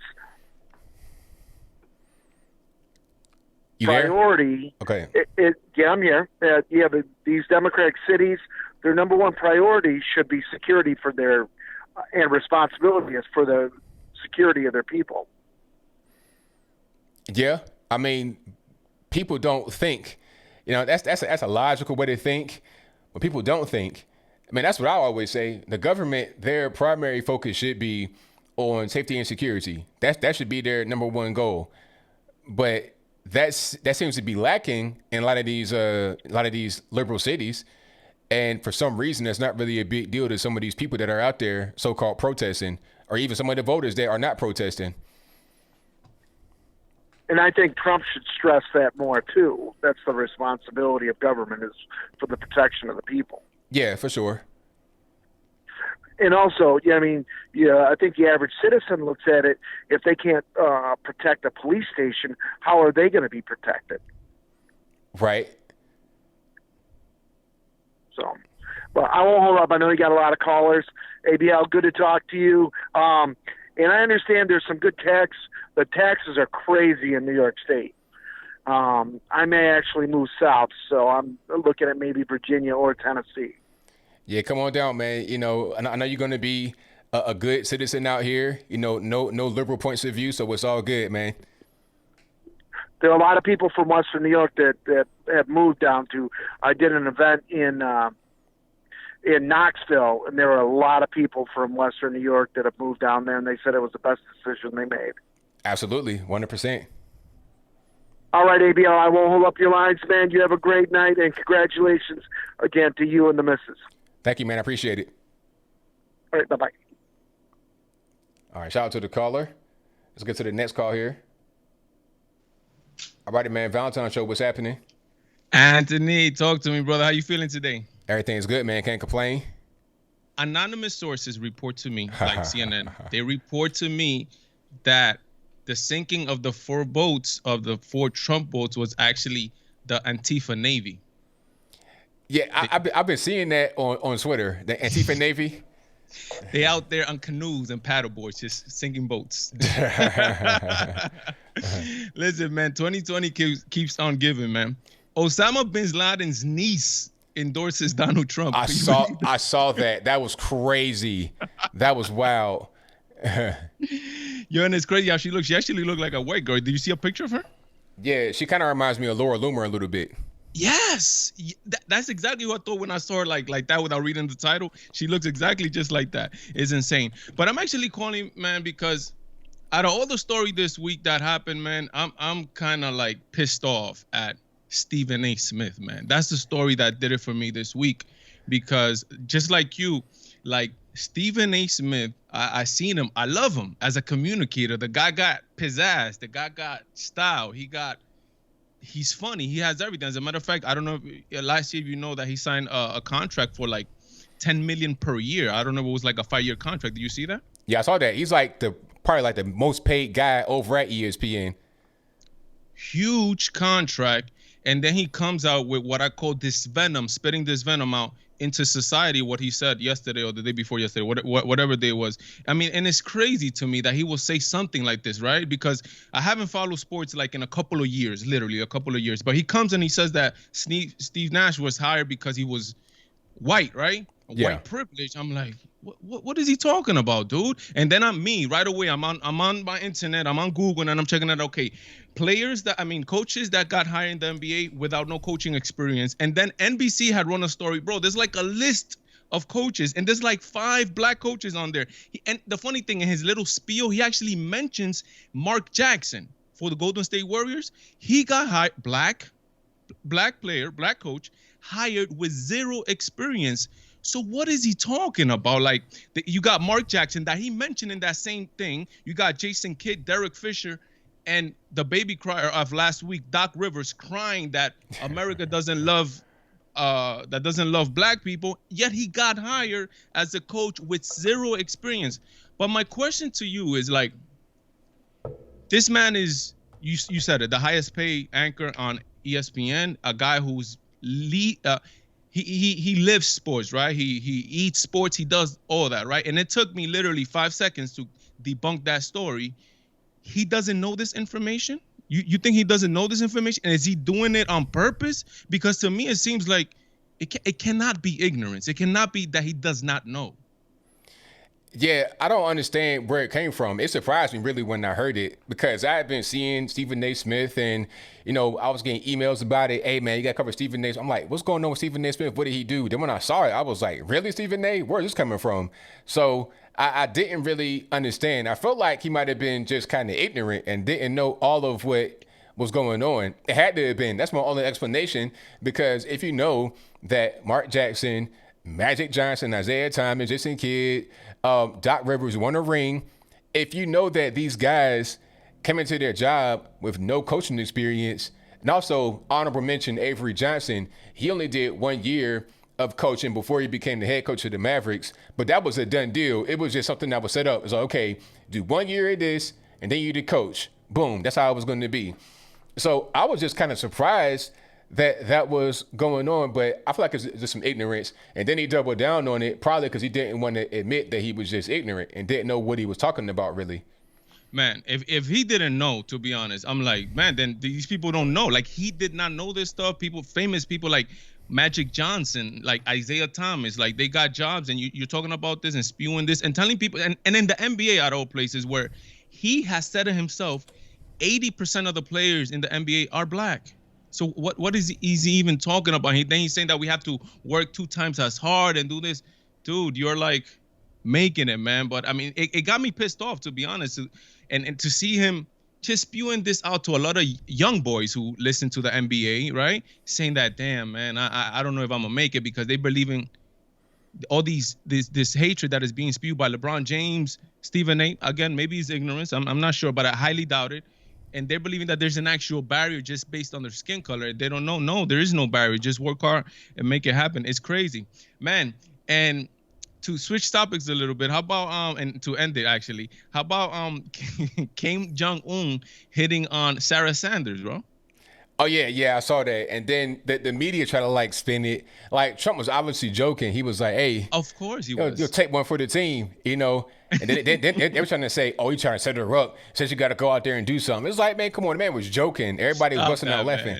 Yeah, it's insanity, man. But yo, 2020 is crazy, man. We have Osama bin Laden's niece endorsing Trump, and Kim Jong-un hitting on Sarah Sanders. What else is next, man? It's crazy. Brother, thank you so much, and take care, and enjoy your weekend, brother. All right, thank you for the call, man. Definitely appreciate it. Peace. All right, shout out to my man, The Valentine Show. Find him on the YouTubes right now. And quick commercial break. I want you guys to download the Trump 2020 app, official, straight from the Trump campaign. All right, the link is in the box. It's also right here in the chat box. If you don't want to deal with the mainstream, old school, lamestream media and their nonsense, you know, trying to spin stories, giving you half truths, half fiction. If you don't want to deal with that, then download the app and you can get news straight from the Trump campaign to your phone. All you got to do, put your phone number in there and verify that way. That's all that I ask. It is 100% free, and it's an official app straight from the Trump 2020 campaign official app. Download that right now. The link is in the description box and also right there in the chat box. Yes, it is an ad, but what I say in my pre-roll, you only get ads straight from me, straight from ABL, if I believe in it. If I tell you something, then I vetted it. I know about it a little bit. I put myself behind it. If it's an ad that's just playing on YouTube, that's not me. That's YouTube putting it right there. So if you see a Joe Biden ad, that's not me. I didn't do that. All right. Let's get back to the calls. The number to call again, 434-658-1220. And if you're listening on an audio streaming platform, that link will be available in the description of the podcast link, wherever you are. It'll be right there. All right, let's get to the next call. Let's go. 860, you're on the line. Who am I speaking to? Hi, ABL. It's Sonia. How are you? I'm doing pretty good. How about yourself? Okay. I want to talk about that professor, Rachel Dolezal 2.0. Yeah. I'm looking at her picture, and I see the jet black hair, kind of curly. She's got the hoops. You mentioned her nose, but she's pretty fair-skinned there. And I'm thinking, she didn't try to pass herself off as Puerto Rican. Should I be offended? Well, you know what? What was funny is that in her little confession letter, she said she had different little ethnicities so she was doing different ones. She said she was North African, and then she was Caribbean. That's right, Bronx Caribbean. So there you go. Yeah, there you go. She was taking turns with all of them. She was specific. Yep. I'm trying to figure out why it is, like you said, she was a white lady passing for a black lady, a successful one at that, and she just ditched her white privilege, huh?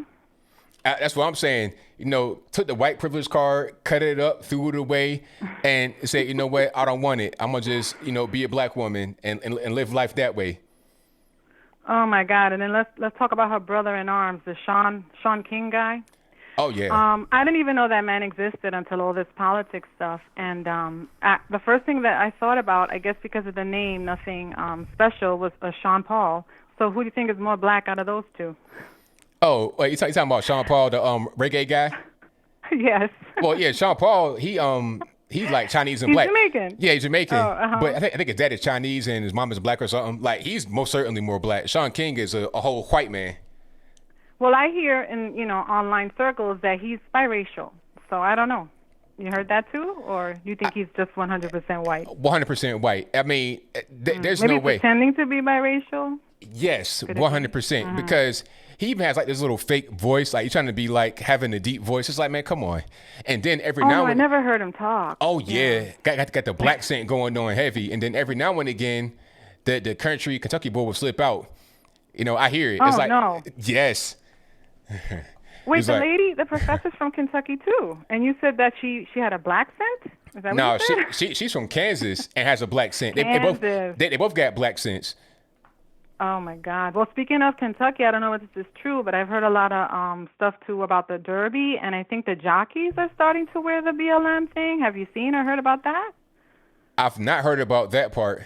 I have heard about them having some. It was like some- trending. yeah, I've heard about like a BLM little. made it to the Derby or something. I wouldn't doubt it. I heard about a little scuffle up there between, and some BLM people and some other non-BLM, but I've not heard about them wearing the. I wouldn't be surprised if they were wearing a BLM sticker or whatever on this stuff. I don't know how anybody in good conscience, I mean, in any sports, could wear a helmet with Jacobs Blake name. Like I saw the NFL, because even if you wanted to support Black Lives Matter, he's like the recent case, and the facts are too new, and his rap sheet and all of that, it was just too negative in my opinion. Although I know that, they say he got shot too many times, whatever, but the point is, if you put BLM or hands up, don't shoot, or whatever, that makes more sense. So when they start putting the names, and then no matter what you put, if it's not the name of the team or their number, it just looks out of place, doesn't it? It just doesn't look right. Yeah, I agree. It's like a sponsor or something, and it's just kind of weird. Them doing that is like me holding up a slut sign on the slut walk. Remember that parade? Yeah, I remember that whole wave. Yeah.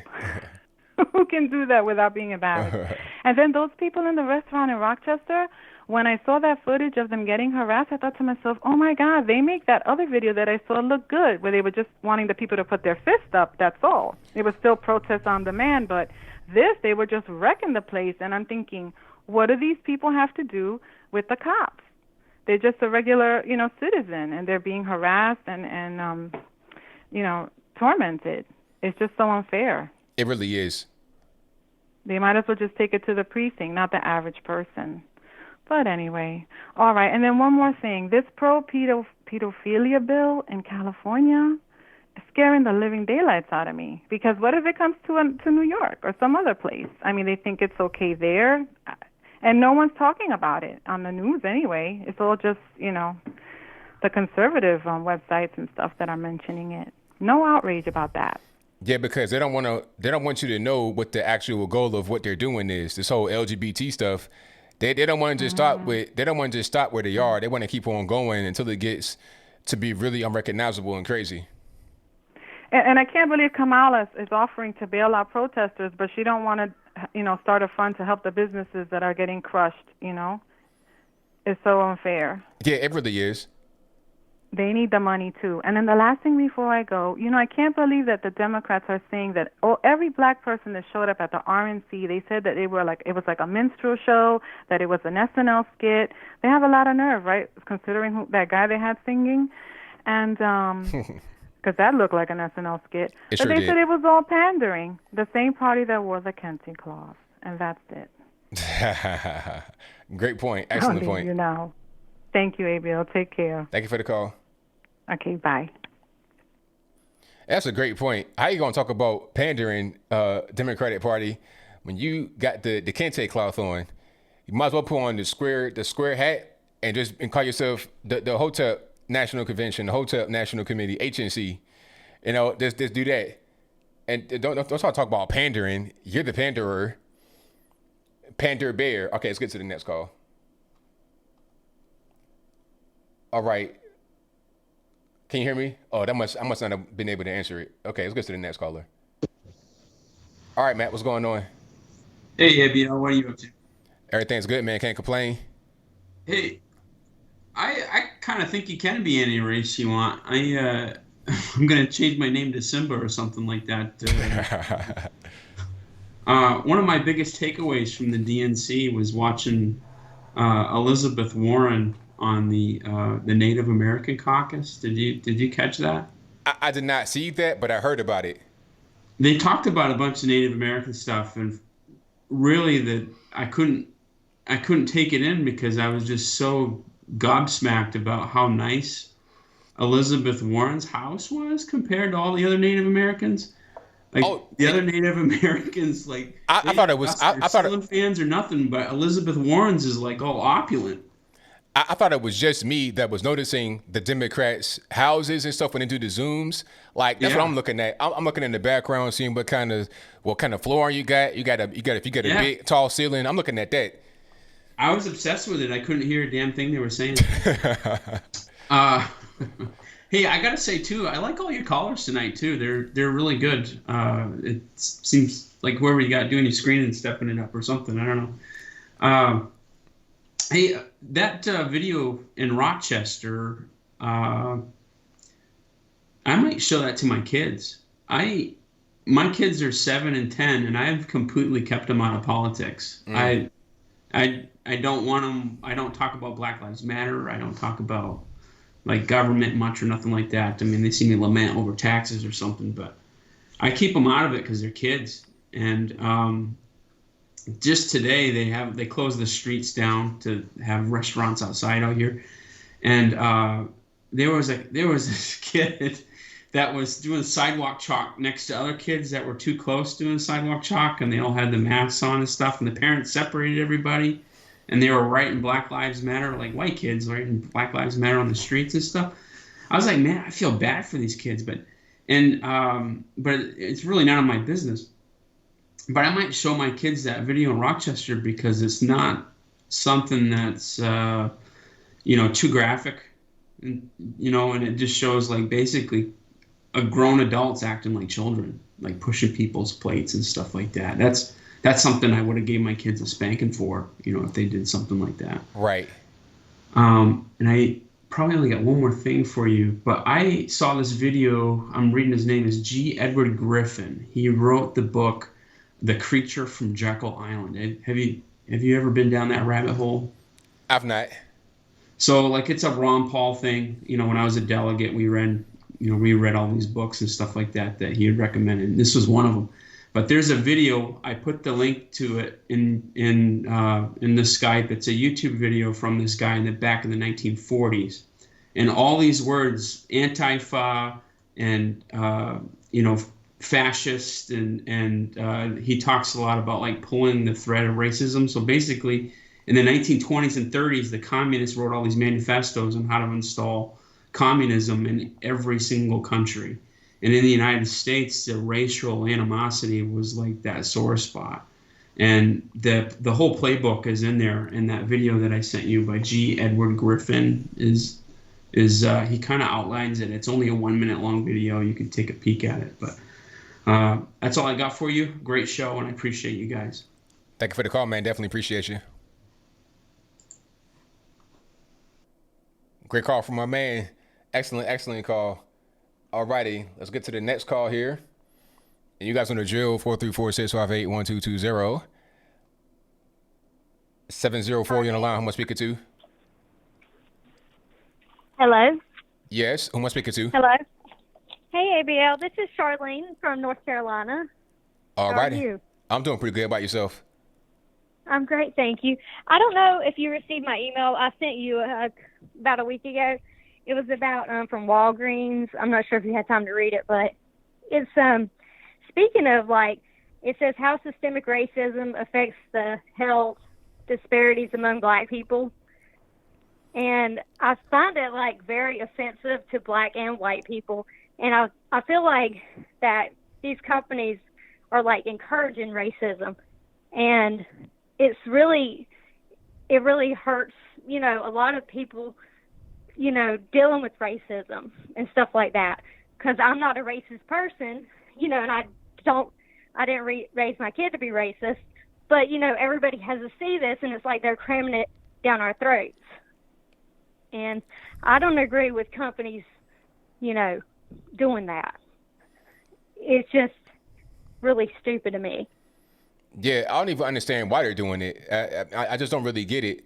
Like maybe they don't want to be protested, but that doesn't really work because I've seen there was one picture I had on my Instagram page where a sign that said Black Lives Matter on it, one of those big signs you could see from a distance, like on the road, not quite a billboard, it's like a regular sign. It said Black Lives Matter on it, and it was burning up. I think it might have been the church, and it might have been the church sign. The whole thing was burning up by the BLM people. So that doesn't really work. So I don't understand what the actual purpose is, but it's not a good thing to do because all that it really ends up doing is just fueling more racism, which is not what we want. We want to have less racism, not more.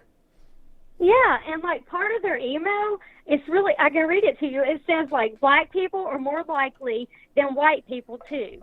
So basically they're comparing black people and white people to each other, which I feel like, why are y'all doing that? It's like just to fan the fuel of racism. You know what I'm saying? Yeah. And it says like, this is black people. They live in areas without clean water or air. I'm like, seriously, really? They live in areas without, they have less access to green spaces. They grow up in poverty areas, which I do understand. But, you know, if you look at me, I grew up in the ghetto. So I grew up in poverty. I know what poverty looks like, and I'm white as you can get. So, you know, it doesn't have anything to do with your race. It's basically if you're poor, you know, some people are poor and some people aren't. But I think we all need to love each other. And this is really, you know, I have actually sat down and cried because it has me so upset seeing all these, you know, and then I got that email and I'm like, this just makes it even worse, you know? Yeah, I and hear it you. says like they live in deserts with limited access to fresh fruit and vegetables. I'm like, black people can't get fresh fruit and vegetables? Are you kidding me? What is wrong with Walgreens, and why would they send that mess to people? Yeah, I mean, it's not even people. They look at what they can see clearly with their own eyes, like in certain cities, certain parts of the country, but they don't look everywhere. And in reality, if you look at it, it's probably more poor whites than there are black people in total, but they don't really get noticed.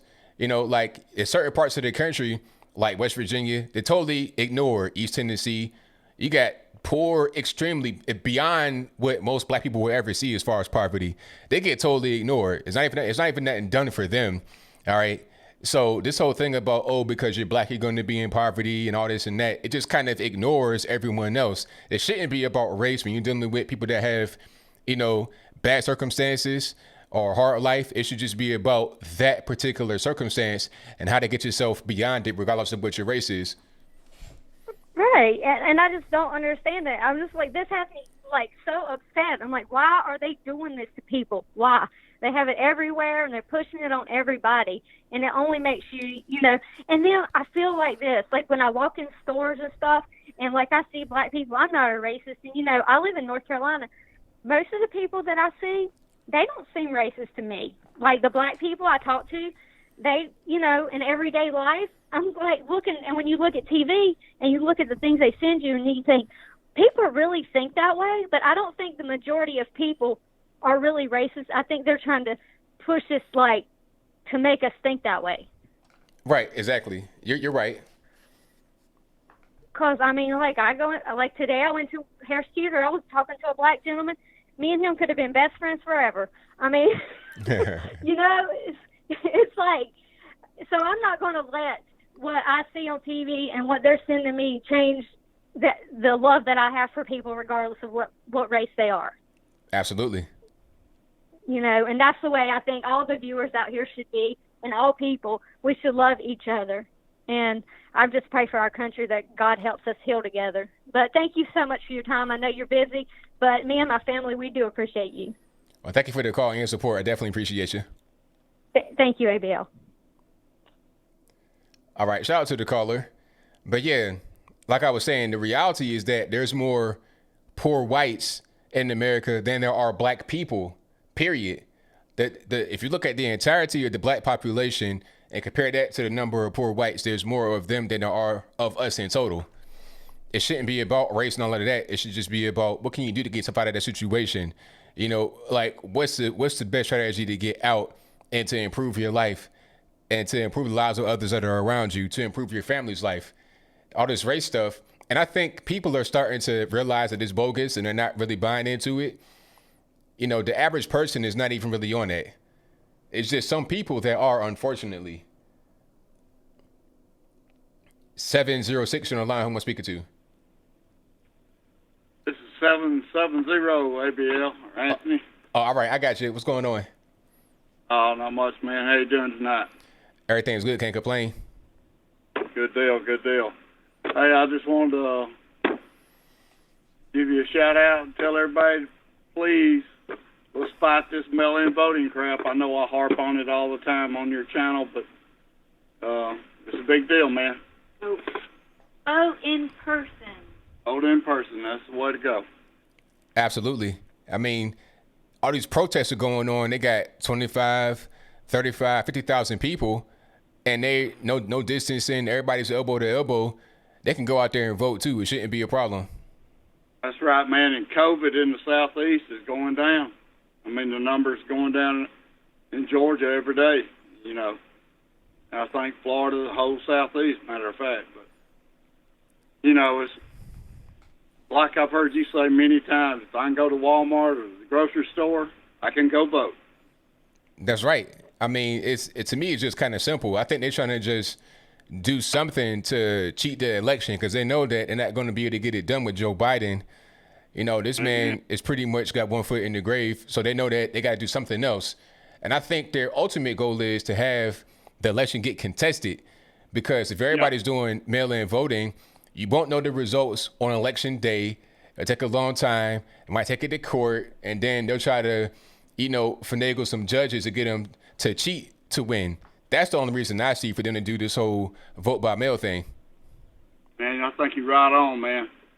I think you're right on. And it's just kind of scary if it gets to that, what will really happen in our country. Yeah. Yeah, it really is. It's really an issue. And I think that's why Hillary Clinton said on the news a while back, do not concede because they're going to take this out as long as they can, probably till January when Trump can no longer be in office if they haven't determined who won the race. Right, exactly. That's exactly right. Because that's what they want to do. They want to be able to contest it. That's why she's saying, don't concede, don't just say I lost, because even if it looks like he lost, they're going to find a way to try and make that change through this whole process of cheating. Yeah, man, you're right on, man. Hey, thank you so much for taking our call. You get 2 for 1 when you take our little call. Thank you. And have a good evening. And you have a good night. And congratulations on your new marriage, man. Thank you. I appreciate y'all. All right, buddy. Take care. Bye-bye. All right. Shout out to the caller. Great call. And thank you all for being here. All right. Let me get to the next one. Let me see. Let's go 516 on the line. Who am I speaking to? AB, what's happening? Everything's good, man. Can't complain. I can complain, so I'll complain for you. All right. Let me tell you something, right? You see these white people that are always like, they're always apologizing about all this, that, and the other thing. And I'll tell you why they apologize. Is because they're bigots. And it's always these white liberals that are apologizing. And the reason they're apologizing because they probably are bigots. They do feel some sort of way about black people. See, me, I won't apologize because I don't feel that way. But they do, and that's why they're apologizing. That they look at themselves in the mirror or something, I don't know.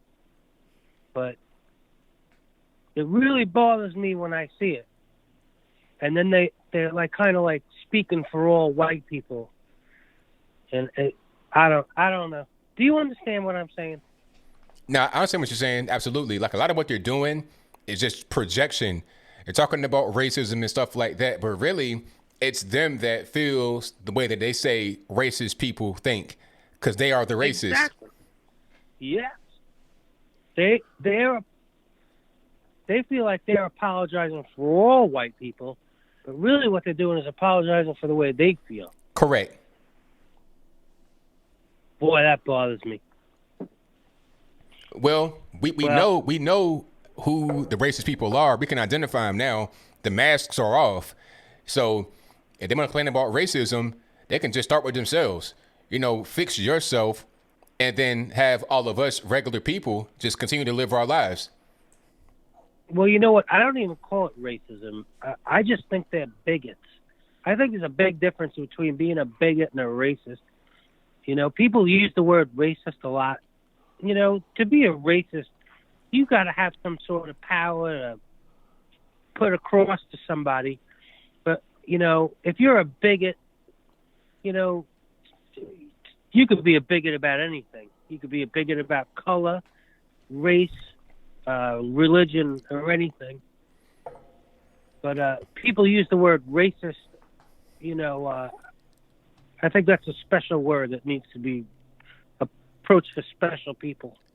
Okay, now I agree and disagree.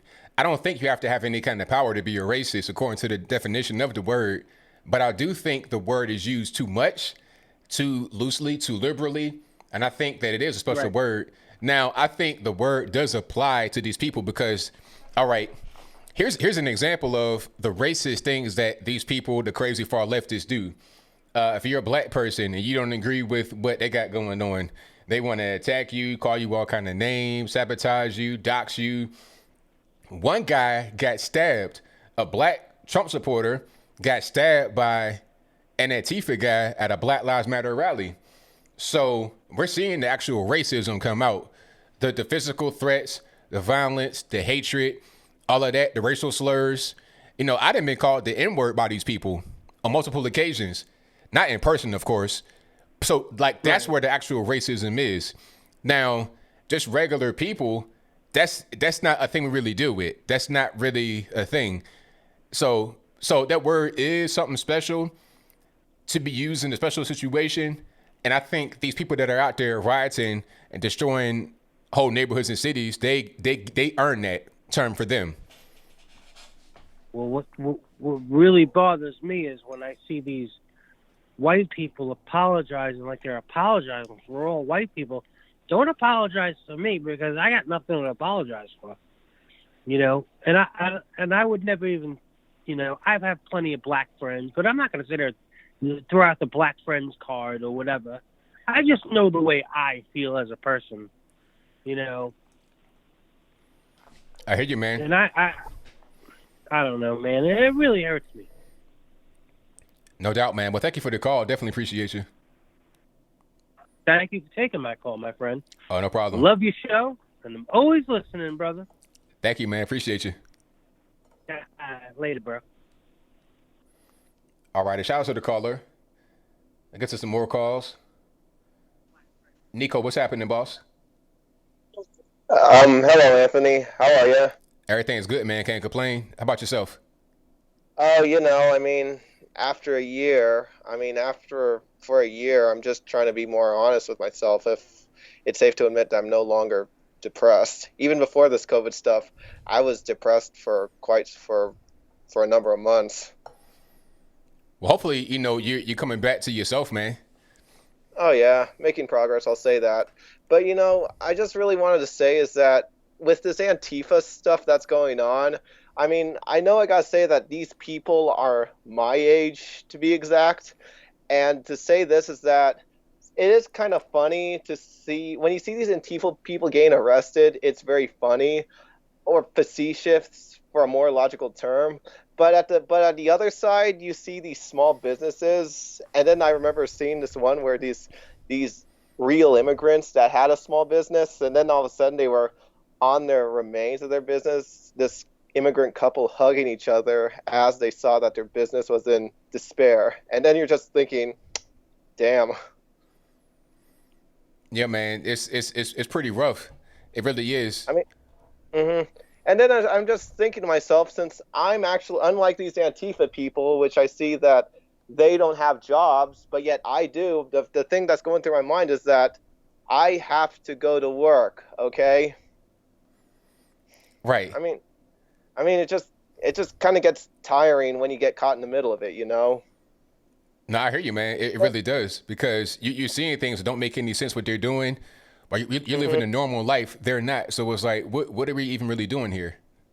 And you know what?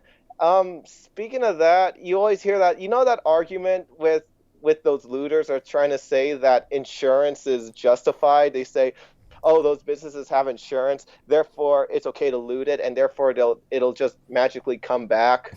Right. Yeah. Yeah, and you know that fallacy? I mean, you guys should probably know how insurance works, right? I mean, take car insurance for example. Take car insurance for example. What happens if you get into a crash? The premiums go up, right? And speaking of that, these are probably the same people that make such a stupid fallacy are probably the same people who complain about who want student loan forgiveness, but at the same time, they're driving around with that brand new Lexus. I wonder what the insurance premiums are for that. That's right. Absolutely. And speaking of that, what else am I gonna say?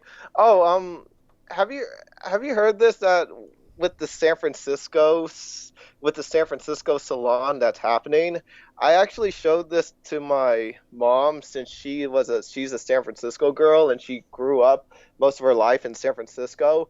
And have you heard this that more than half, if I think 60% of all businesses in San Francisco are dead and gone?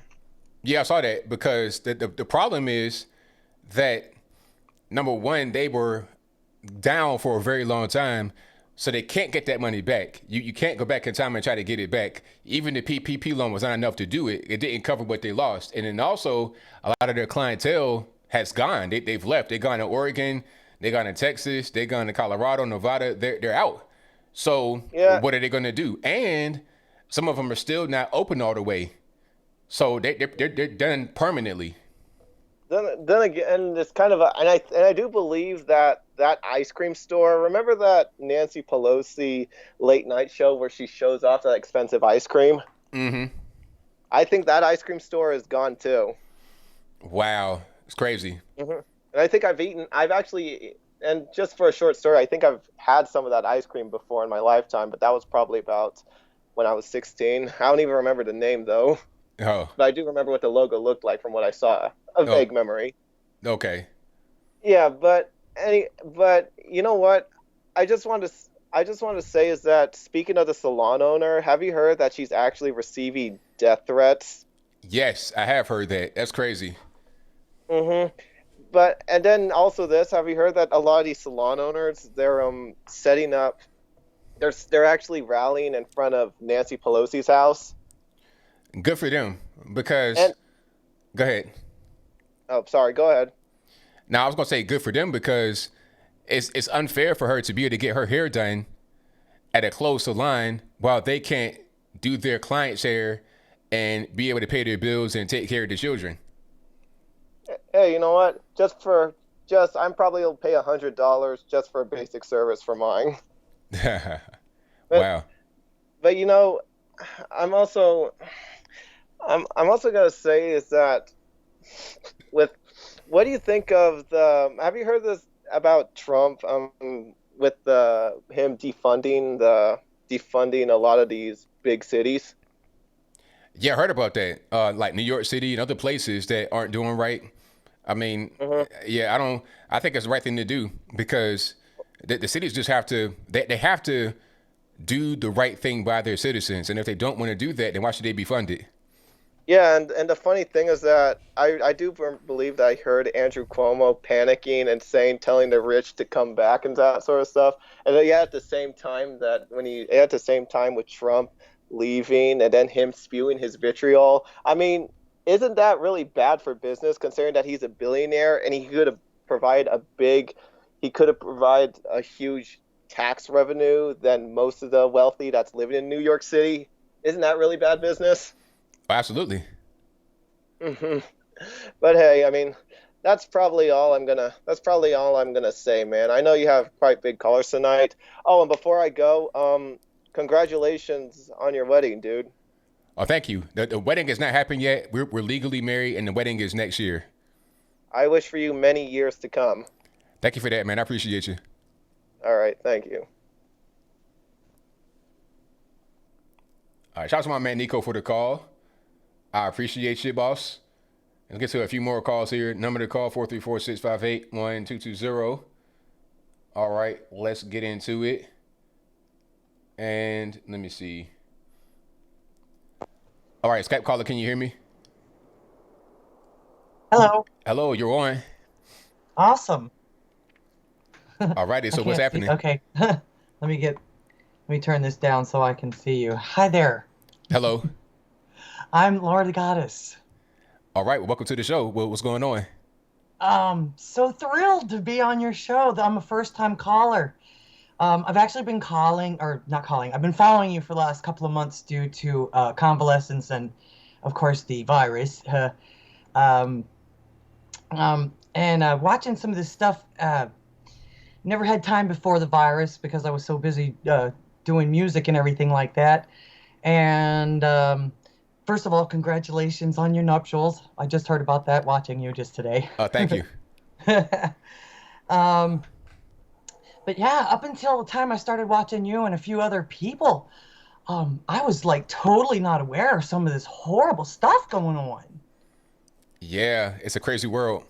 And I really do enjoy your work, and because of the fact that all these things, I can't do anything anymore, you guys have actually inspired me to start my own channel.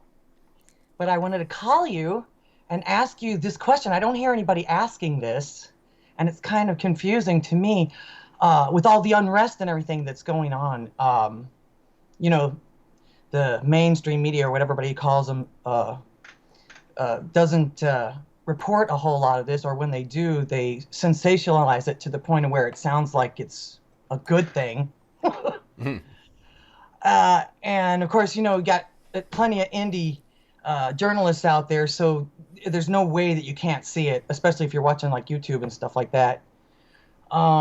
So my question actually, and I want to see what you think of this, is that since these people hate our country so much, but they're like willing to do things like point a gun at a cop or something like that. Basically, since they hate this place so much and everything like that, why are they willing to die for it? That's a great question. That is a great question. I don't even really know. I don't think they know really what they're doing or what they're actually out there dying for, because that's what's going to happen. So that's a good question. They don't know. They're just kind of out there just doing stuff without too much brain power behind it. If they sat and thought about it for a little bit, maybe they wouldn't do it, because then they would see what the end result is, and then they would say, well, it's not really a thing I want to be a part of. No, actually, even when I was that age, I couldn't. I'm like, I've got this adversity to pain, I guess. Mm-hmm. Basically, that's the only thing I wanted to ask him. I'm hoping that somebody will come and see my channel, because basically it's the only thing I can do now due to my health problems and, of course, the virus again, too. I can't even leave the house right now. So, but of course, that's not good. It's kind of sort of, well, like everybody else, I was a musician. So if that tells you anything, I'm getting ready to lose everything.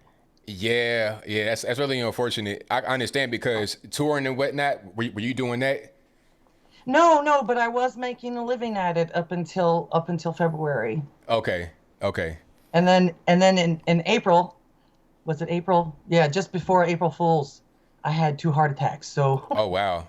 I don't know if I'm ever actually going to even be able to go back to it. So that's why I decided I'm not going to just sit around and let that happen. So I started my own channel.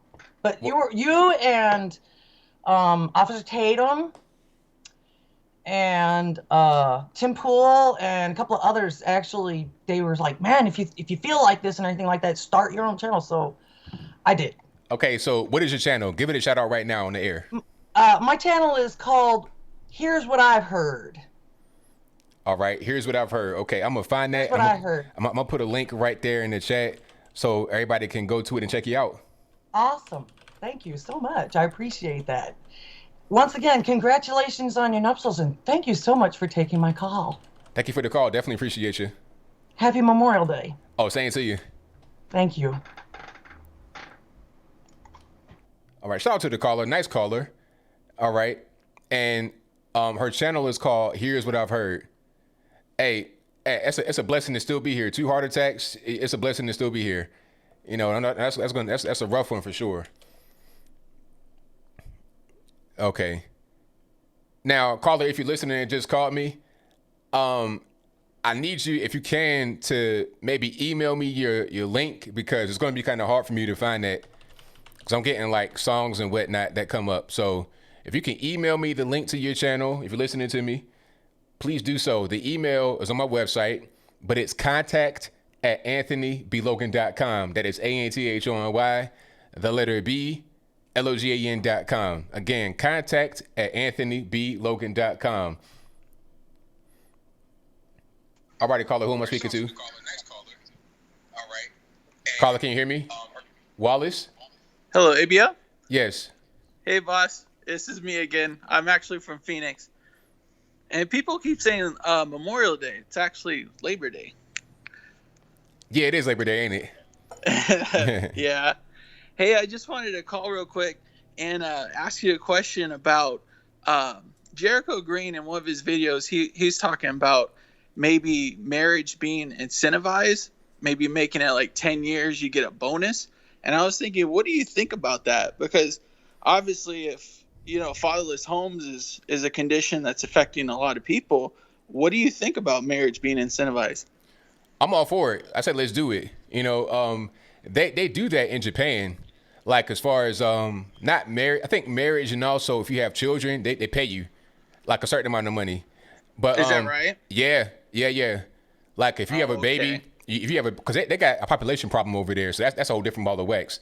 So if you have a baby in the hospital, I think they give you like a certain amount of money. Like, it's a weird thing. But over here, what they do as far as the tax credits and stuff, they give you a tax break, obviously, if you're married, but it's not really that much.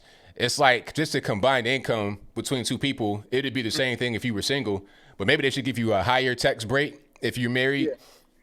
You know, you could do some things, maybe get access to certain kind of loans, or I don't know, but you definitely should incentivize marriage, but also disincentivize not being married, because while marriage is not necessarily incentivized by the government, not being married is incentivized by the government, because you got the welfare state that pretty much props up people that aren't married and got a bunch of kids everywhere. Because regardless of what's going on, if the man's not there, if you don't decide to get married, you got all kind of government programs, WIC, EBT, TANF, Section 8. You know, I know people that live in nice neighborhoods and big houses pretty much for free because Section 8, and then they got food stamps. So what's the point of having the man to come in there and provide all that when the government can be your man, you see? Right, exactly. Yeah, because I was telling my wife about that, and she's like, well, what would happen if, you know, if there's an abusive relationship and women have to leave? All right, well, leave. It's almost like a game. You start over. You know, like, I think it is a thing where it kind of makes sense to me, because, I mean, these kids are running crazy in Portland, Seattle. They have no discipline in their lives growing up. You know, I had a situation where I have 5 kids. I have 4 boys. So I took them back to school shopping. I got them clothes. I mean, got them shoes. I come up, $500-600. Boom. We get home. I say, all right, get in the back. You're doing work. And they look at me with a funny face. Like, what? I said, yep. I'm teaching them responsibility, that nothing is free in this world, that you got to work for what you got. And, you know, these kids don't have that. Like, there's no father figure in their home. So they're out running crazy, you know? So, yeah, things have to change. So I was just kind of thinking what you thought about that. Nah, I think you on point. You know, the kids got to be raised properly from the beginning. And if they're not, then you're going to have a bunch of creatures that are out there. Like the kids that are, you know, not being raised, or they're pretty much being ignored.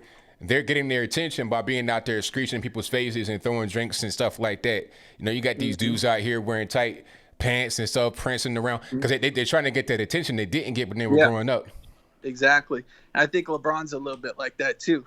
1,000%. He's just soft, man. So yeah, I was kind of nervous talking to you last time I brought up Drew Brees, and I was like, man, that was like 6 months ago. I got to talk to ABL about something better than that. So, but I'm also 6'5", so anytime you want a ball in the desert, you come out here. We could go at it, ABL. Oh, no doubt, man. Absolutely. All right, brother. Well, be safe, man. And thanks for taking my call. Thank you for the call, man. Definitely appreciate you. Bye. All right. Shout out to the caller. Shout out to the tall callers. You know, I'm 6'3". He taller than me, but, you know, I still got a little bit of juice left in the tank. I'm about to be 36, so my back ain't really right, but I might serve you up a nice little, you know, the Euro step is not really there. It might be a two-step to the layup. All right. Let's get to the next call. The number to call is 434-658-1220. And I posted the link to the previous caller's channel. Here's what I heard. I was typing it in wrong. I was saying here's what I apostrophe VE, but it's called here's what I singular heard. All right. So that link is right there in the box. All right. Let's get to the next call. And let's go. All right, caller on line. We're speaking to 907. Hey, Bill, it's Paul Lawrence. How's it going? Everything's good, man. Can't complain about yourself. Well, I was only about 3 miles from where they shot the Portland shooter a few nights ago. Oh, wow. So how are things up there right now? I was down there because I had to try and land my union hall is in Tacoma, and I was just down that area to try and land a job, and that was the night before I went to the hall to try and get a job. And I tell you what, if these guys think that this is nothing, they don't know nothing. Once because my gut feeling is if Trump wins, he's going to invoke the Insurrection Act to clean house. And yeah, it's not going to be pretty. Yeah, he might have to. It might not be no choice at this point because, I mean, how much longer? The thing is that the government locally are not doing anything. In other places, this is not really an issue. They've had other little dust-ups here and there, but there's no Portland going on all over the country. It's only in Portland. Freatta a little bit had it, but Portland is just it. The mayor's not doing anything. The governor won't do anything. The city council won't do anything. So the buck stops with Trump. You know, Insurrection Act, go in there and take it over. They want him to do that because they want to use it against him. But once he wins again, it's like, what you going to do now? I'm already in here. It's my last term. So what?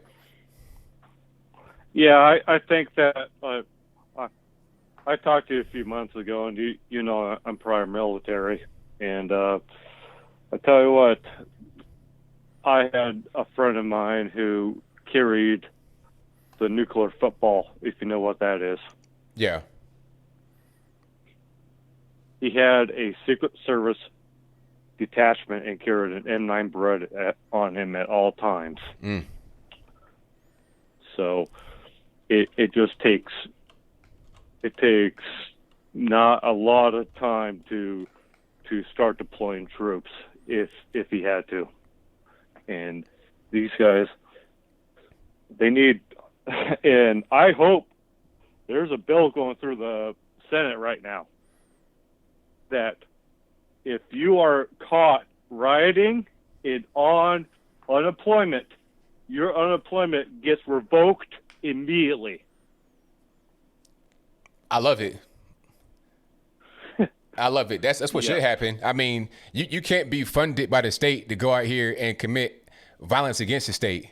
Let's remove your funding. You're talking about defunding cities. Let's defund some of these people that are out here engaging in mayhem. Yes. It's not like guys like me where I work. I've been one of the most critical jobs out there, shipping. You don't get guys like me off the street. I've got years of training in knowledge that I've had to go through just to do what I do. And it's like, it back in the 70s, no, back in the, I think it was 60s, during the civil rights movement, guess who held up the civil rights bill? The Democrats. Yep. 72 days of filibuster. They sure did. And I think you're old enough to remember that. So, well, I'll let you go, and congratulations, ABL, and you have a good day. Well, thank you for the call, man. Definitely appreciate you. Okay, bye. All right, shout out to the caller. And thank you all for being here. Hey, great callers tonight. Keep the calls coming. I'm loving the calls. Okay, let's get to some more. 260, you're on the line. Who am I speaking to? Hello? Yes, who am I speaking to? Robert. All right, man, what's going on? What I was wondering is what you thought about the Atlantic article that basically accused President Trump of making bad remarks about military people. Do you think that the military personnel will find those remarks to be credible, and it'll affect the voting? Well, I don't think so, because here's the thing about that. The people that say he said it are all anonymous. The people that were there and said he didn't say it are not anonymous. Sarah Sanders, even John Bolton came out and said that he didn't hear that. And John Bolton is a Trump critic. He has a whole book out against Trump. So if you got a Trump critic that was there who says he didn't hear it, then it's going to be kind of hard. Like, the only way it can be proven to be credible is if they come out and unmask themselves and say, okay, that's what he said, and have that be that. If not, then it's just hearsay. Yeah. Also, from what I understand, the Atlantic leveled a lot of false claims towards Sarah Palin as well, including claiming that her son was not really her son and things like that, and she has brought that out as well. But I just wondered if you thought that it would affect the election in any way. I have seen some prior military people who are criticizing the president and have hard feelings towards him, but I mean, you got that in any population probably. Yeah, I mean, that'd be there regardless of what's going on. So, I mean, like John Bolton, prime example. I mean, he has a whole book out against him. He's a critic and still says that he didn't hear Trump say that and he was there. So that's just kind of the nature of it. Yeah. And this is kind of probably a little bit more difficult question to answer, but do you think that there will be an attempted coup if Trump wins? Well, I think the coup attempt has already happened. I think that's already I think we're in the midst of it. So it's happening now. Like the whole Russia thing, that was a coup attempt, and then it continued with Ukraine, and now you have Black Lives Matter, Antifa that are pretty much a lot roaming the streets to try and get them out, and then they're doing the whole thing with the mail-in voting, trying to cheat. So I think the coup is happening right now. They're trying. I'm not really sure what else they can do aside from what they've already done. So, yeah, to answer your question, I think that's pretty much already in process. The question, from my point of view, is it going to be successful? And I don't think so. I hope not. I mean, with me, this all boils down to one issue: leftism versus non-leftism. And I'm definitely pro-Trump for that reason. I would actually have preferred to see like Ted Cruz in office, but Trump will definitely do. I just don't want any leftists in office. So I'm with you 100%. Yeah. Well, thanks for taking my call. I appreciate it. I like listening to your program, and God bless you. All right. Thank you for the call. Definitely appreciate it. All righty. Let's get to the next call. And 323 on the line. Who am I speaking to? Hey, how's it going? Everything's good. About yourself? Who am I speaking to? You're speaking with David. Just want to say I love the show. And actually, I was at the Trump rally today in Beverly Hills, and man, it was pretty electric out there. Okay, yeah. Tell me about it, man. How was it? Was it some protesting? Was it a lot of good people? How was it? Honestly, it was really good. There was some counter protests, but I think because we had a big heat wave, there wasn't really much counter protesting. But there were definitely some hecklers, and the really cool thing about it is we were even able to march through the streets, and the police were really helpful, and it was just really great. It was just really, really great.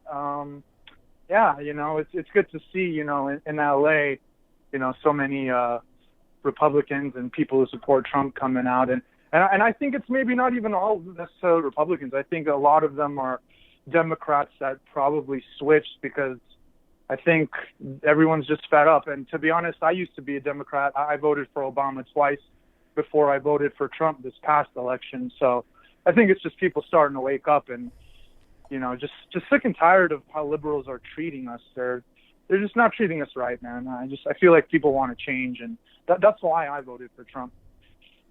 Oh yeah, absolutely. People were just tired.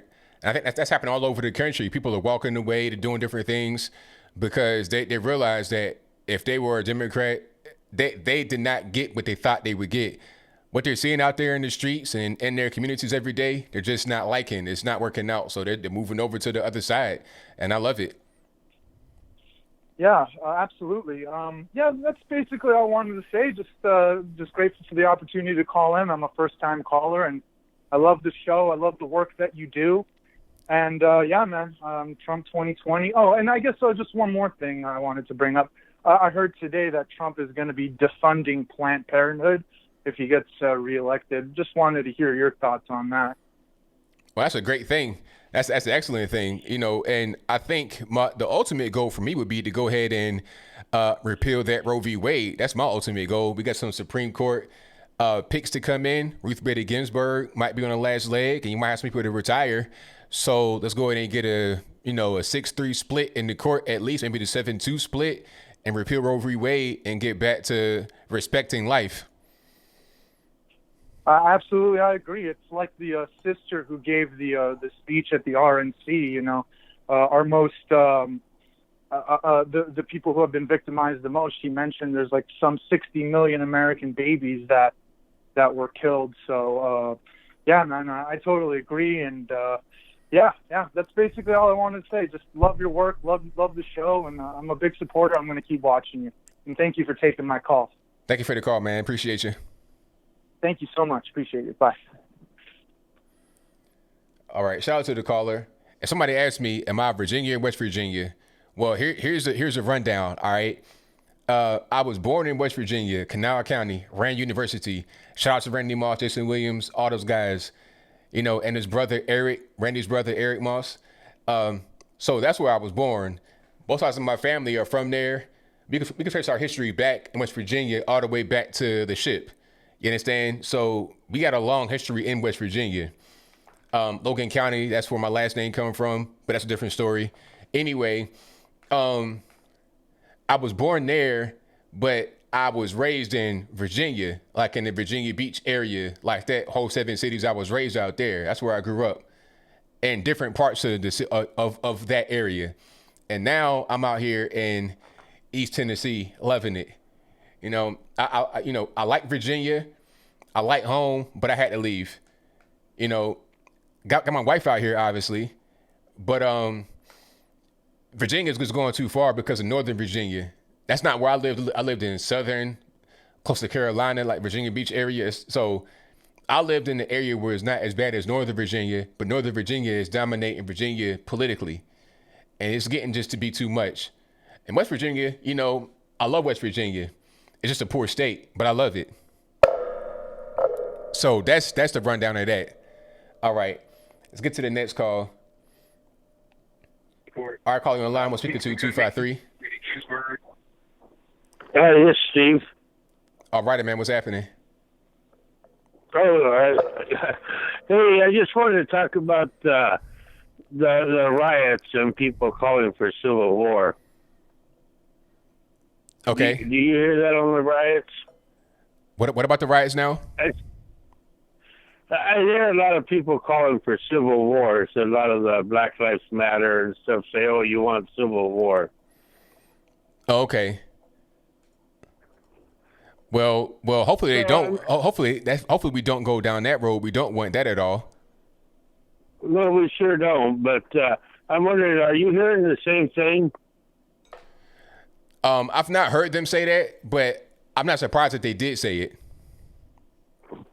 I'm there's a lot of good people in this world that are going to follow the law. And there's a lot of Christians that are going to follow the law, but that's all going to change if we have civil war. Then it's a free-for-all, isn't it? It's well, hopefully I'm not making sense. Nah, I understand, but hopefully we don't have any kind of real issues like that. Yeah, I hope not.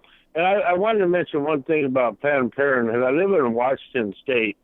A few years ago, I had a prostate problem and no insurance. Planned Parenthood wouldn't help me. It's like they don't address men's health care in Washington State. So I'd just like to bring that up too. All right, I'll let you go. I seem like I'm not making sense to you. Thank you for the call, man. Definitely appreciate you. Okay, thank you. Okay. Y'all know what's going on. So I'll just move on to the next call. Thank y'all for calling. You guys are the best audience on the internet. You know the drill. The number to call, 434-658-1220. Hey, all I got to say is that, hey, be safe. That's all I got. Let's get to the next one. Our caller on the line was speaker to 301. Oh, yes, sir. Good to catch the show tonight, man. Hey, look, I'm glad it looks interesting listening to you because you bring hard evidence about the reality that we all living in. And I see America right now in a place where, like, we are all the 3,171 people watching now. We are all on a ship called the Titanic, but it's in America. But it's actually America, and we out there in the middle of out the water. We don't hit the iceberg. Ship don't crack. People dying. And those people right now, they're living that reality of. But a lot of people don't really yet see how America's falling down right now because you got a lot of people that months ago, had jobs and was working, and now you got thousands of people on the street with their families that used to have jobs, man, and the economy will collapse. New York City this is real stuff, and this is some serious situation that we are in right now in this country. And you and brothers like you, sisters like you, the conservatives, y'all see the reality. And I could turn the reality into a real reality. It's going to get even more real, because America and what you're doing is like Leonardo DiCaprio. His main thing was to get that woman. He wanted to save that woman. That woman to me represented America, liberty, our freedom, and he wanted to fight there. So he got to the top of the ship, the back of the ship, really, that he was explaining to her what was going on as he was trying to save her. He was fighting for her life, man. And this is America. And you brothers, and you up there above it, seeing the whole story of how America right now is crumbling right before us. And look, man, I appreciate you for that. And however, people might get what I'm feeling right now, because, man, people are dying, children are dying. This is real. And as the cloud gets wider, it's going to affect more and more of us. And a lot of people right now are probably living in their homes, like a lot of people listen to you right now. They're probably somewhere comfortable. But there was a lot of people 5 months ago, thousands, 100,000 people that was just as comfortable and now are in the street. So I appreciate you and you explaining what's going on, the democratic demons. And I just like to say this one last thing, man. The people, they should do an exchange. The people who don't want to be in this country and hate this country, the communists, the socialists, but whatever they are, they want to tear down statues and destroy America. We should do an exchange program and send them to a socialist country. We should send them to a country that they want to bring about in America, and take those people out of that socialist country and bring them here. But, man, I appreciate you, and I learned a lot from the other callers calling in. And hey, keep rolling with it, man. Have a good night. Thank you for the call, man. Definitely appreciate you. Okay. All right, shout out to the caller. Hey, I found something on Twitter that can just come across my timeline right now. I've not played it yet, but just by looking at the thumbnail, this is hilarious. And you guys can see it. And if you are not listening, if you're not watching the video, the caption says, Bill has to deal with this every single day, and it shows here. And you have Slick Willie, Bill Clinton, and Hillary Clinton, and some little cell phone or something Zoom video where she's in kind of like the front talking. He's behind her with his arms crossed and looking with a scowl on his face. That's pretty much probably how he always looks at her. And who's going to blame him, right? And these people will stop at nothing. And yes, the Russians helped them last time. The Russians are helping them now. And you cover the White House. You know that the White House has said, don't brief the Congress. Don't even tell them in classified settings what the Russians are doing this time. No, okay, my whole thing is this. Can we get some youthful energy in the Democratic Party? I'm not being ageist, but come on. I mean, they've been in politics since, what, the 70s, 80s? Can we get some new people to come in and do some stuff? I mean, good grief. You were the president in the 90s, sir. This is 2020. Let's move on past the Clintons and get into the new era. But you know what? Hey, if they want to keep doing that, bringing out these people that's been around for forever with controversial past and whatnot, that's fine. If they can, that's totally fine. They want to do that, then go for it. All we're going to do is just keep, succeeding. That's it. We'll keep on succeeding while they keep on not succeeding and trying to cheat and whatnot. Let's get to the next call. Alrighty, let's go. 910, you're on the line. What's speaker to? Hey, Anthony, how you doing tonight? Doing pretty good, man. Can't complain. Just watching you do about the Bill Clinton and Hillary. Yeah. It's like a comedy hour, I guess. I had a couple things I wanted to run past you. I don't see why there ain't some conservative lawyers out there who are not taking that $140 million that Black Lives Matter has, and they're supporting all these bad people. They're out there advertising, and they got that money, war chest, and they're doing all that property damage. Take them to court. But I know they're in a liberal city. They're going to have a liberal AG. He's not going to, the attorney general or whatever, the DA is not going to prosecute them idiots. What do you think? Yeah, I think that they know that it's going to be a tough battle, and it might be close to impossible, depending upon the situation.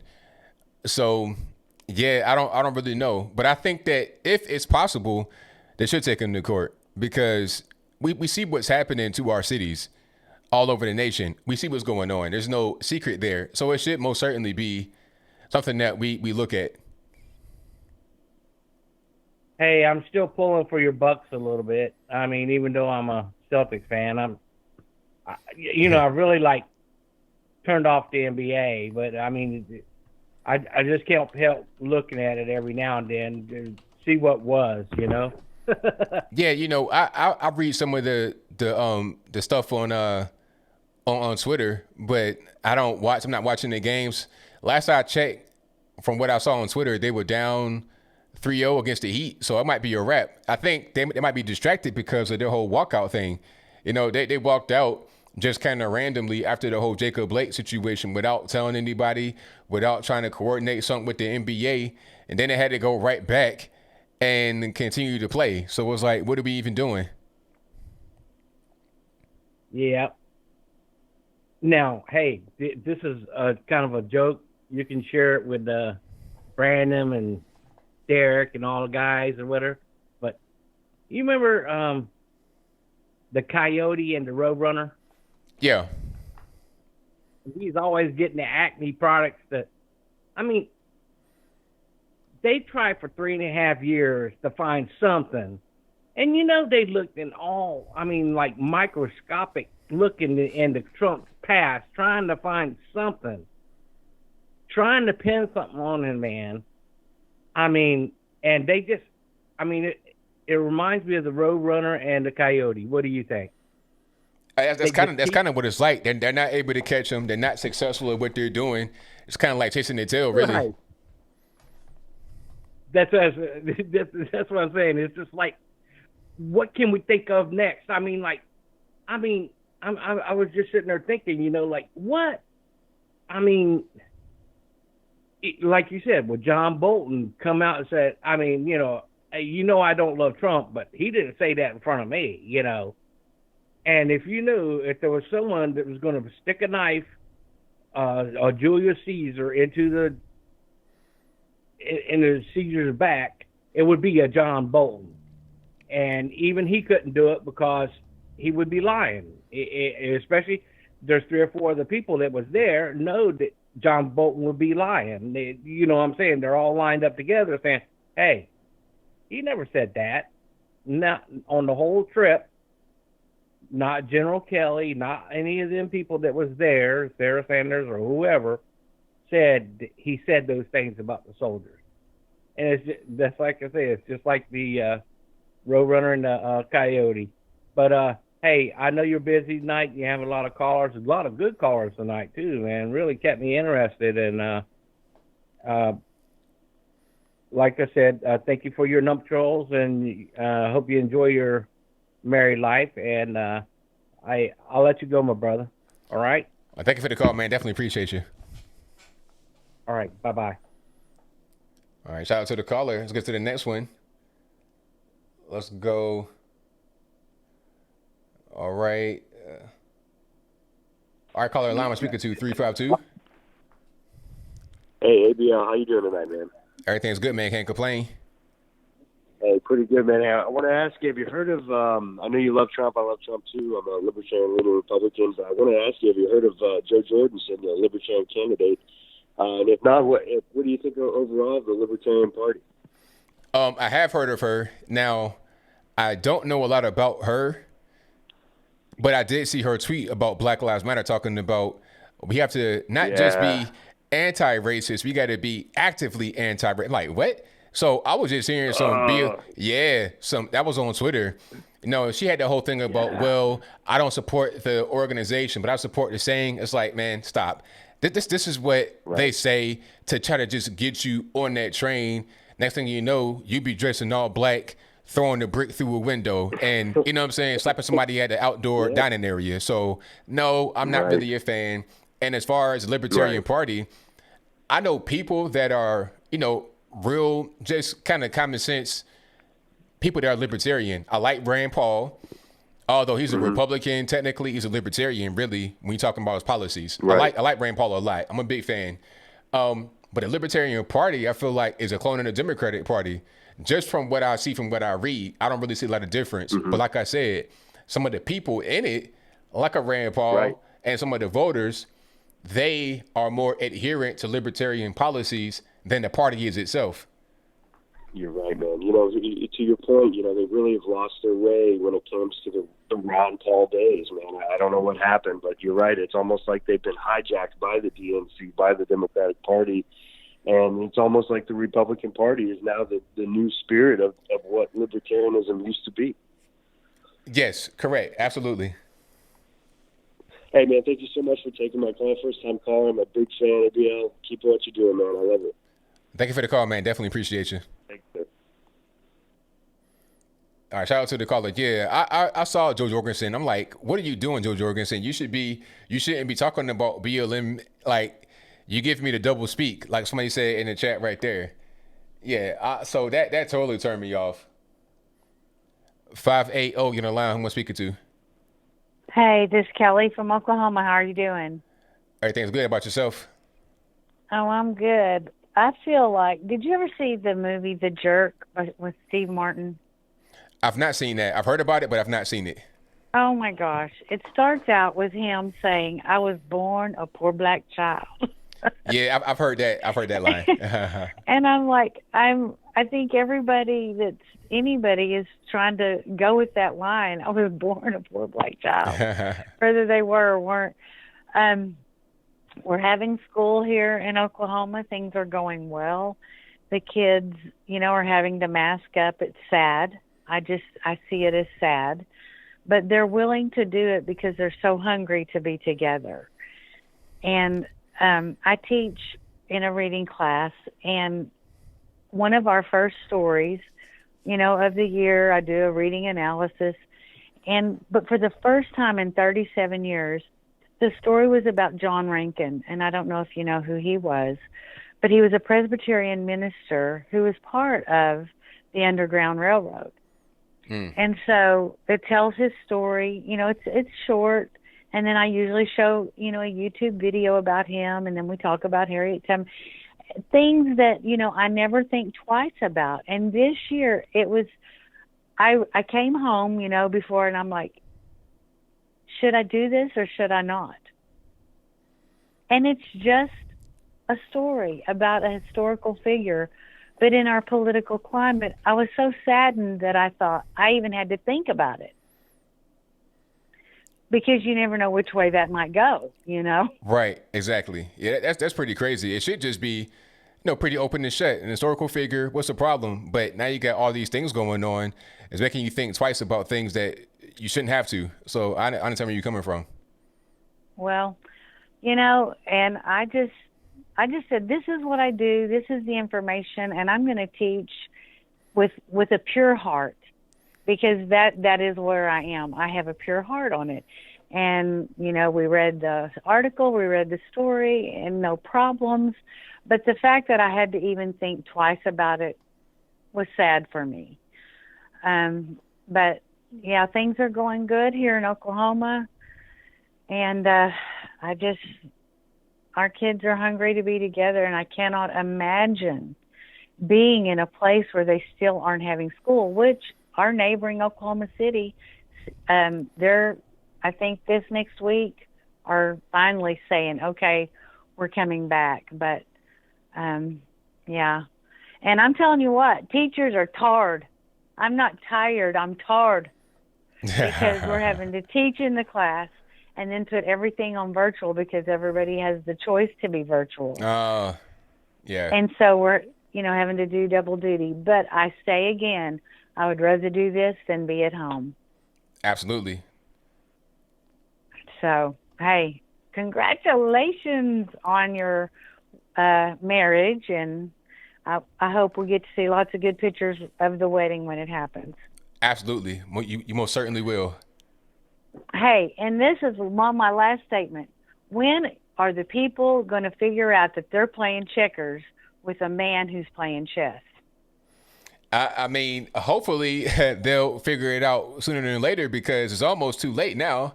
I mean, if you've not figured it out now, then when are you going to figure it out? Yeah, they're not. These people are stupid. Sorry. Sorry, not sorry. Okay, have a good night. All right, thank you for the call. Uh-huh. All right, shout out to the caller. Great call. And thank you all for being here.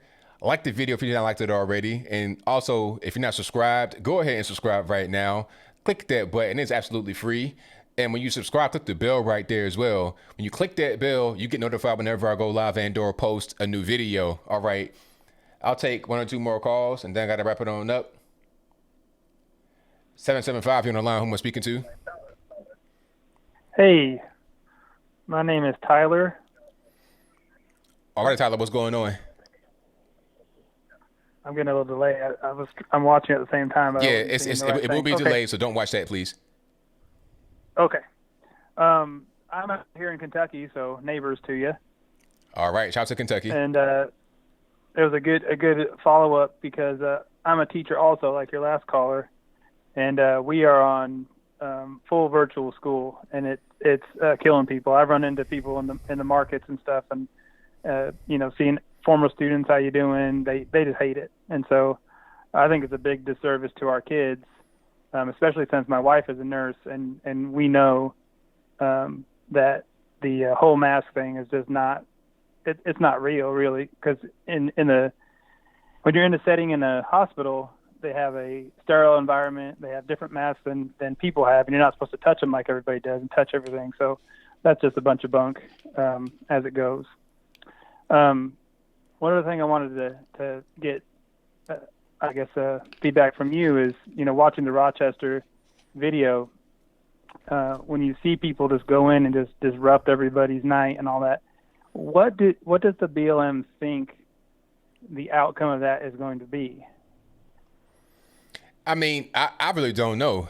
I don't think that they have a thought process or a plan because, well, I think they don't know, but I think others who are egging them on to do it, they know.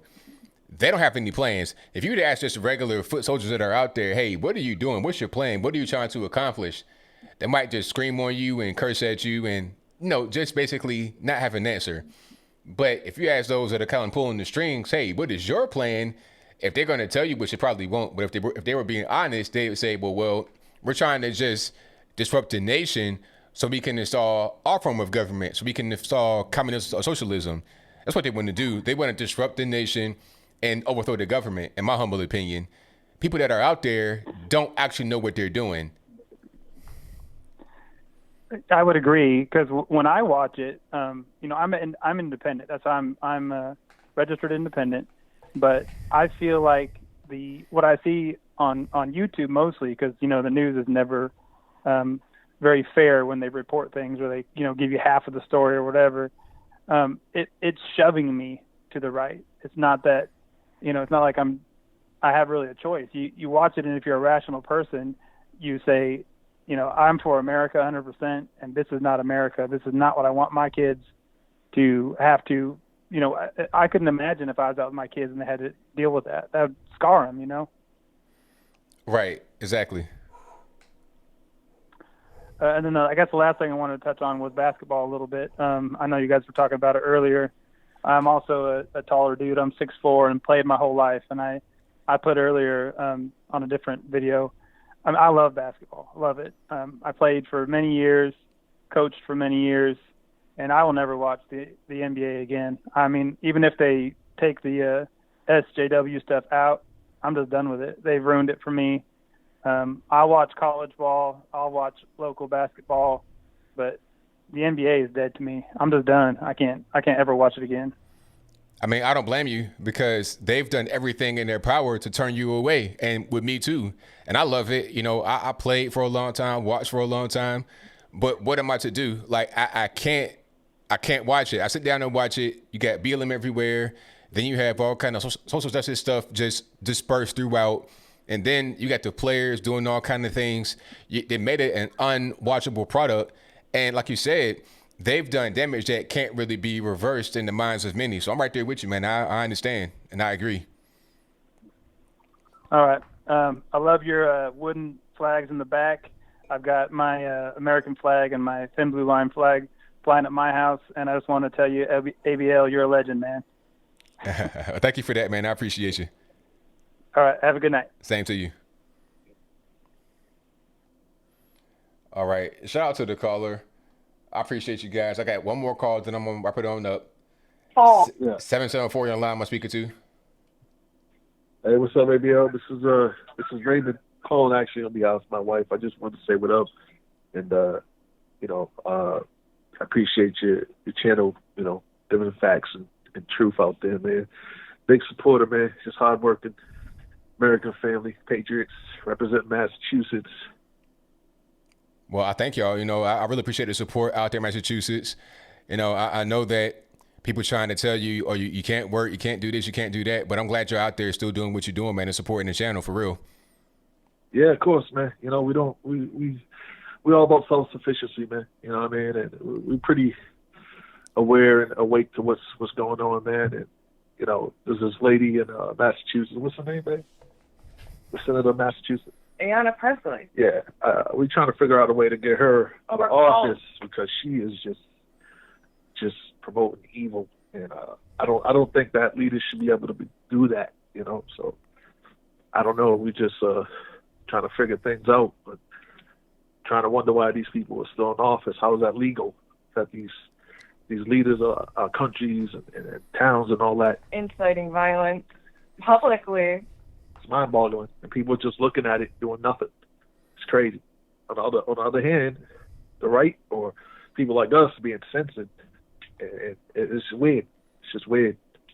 How do we combat that? How do we fight back without starting a civil war or with violence? Or getting canceled or putting our family at risk. Well, the best way to go about it is voting, number one. Obviously, that's the main thing. And if you know anybody, no friends and family, encourage them to do the same thing. Vote whenever they can. Midterm election, general election, vote all the time. And just getting the word out there, man. You know, if you can't say anything, if you can't speak, just have a community of those that you know you can trust and talk about certain things with that ain't in your local area, and try to get things done that way. If you can volunteer, whatever you can do, any little thing you can do that won't compromise you, do it. And then if enough of us did it, it'll make a difference. Yeah, I got you.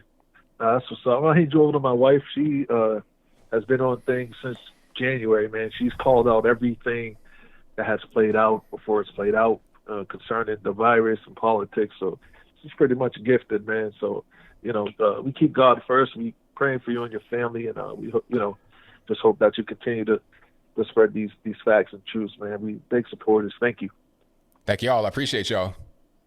All right, 1 second. Hold on. We're currently in a state where we're the first state actually in the country where we got flu shot mandate.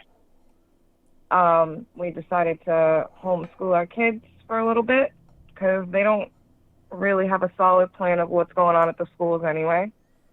And then, our curriculum here has adopted those books for white privilege and that. So we're just going to teach the kids at home for now. So Go ahead. There's one thing that I did notice that, the people on the left are saying that they're out there fighting capitalism.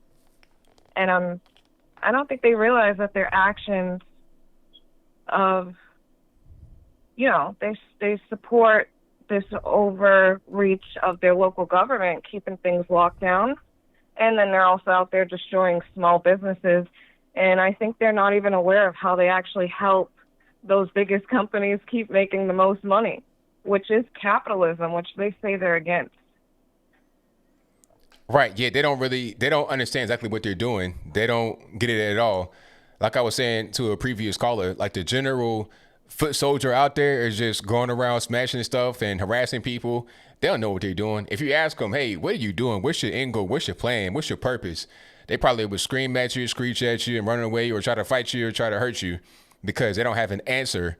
But those that are pulling the strings, they know what's going on. They want to destabilize the nation for their own political purposes, to install some kind of communism or whatever. That's their actual goal. But those that are out there just in the mud, they don't have any idea what they're doing at all.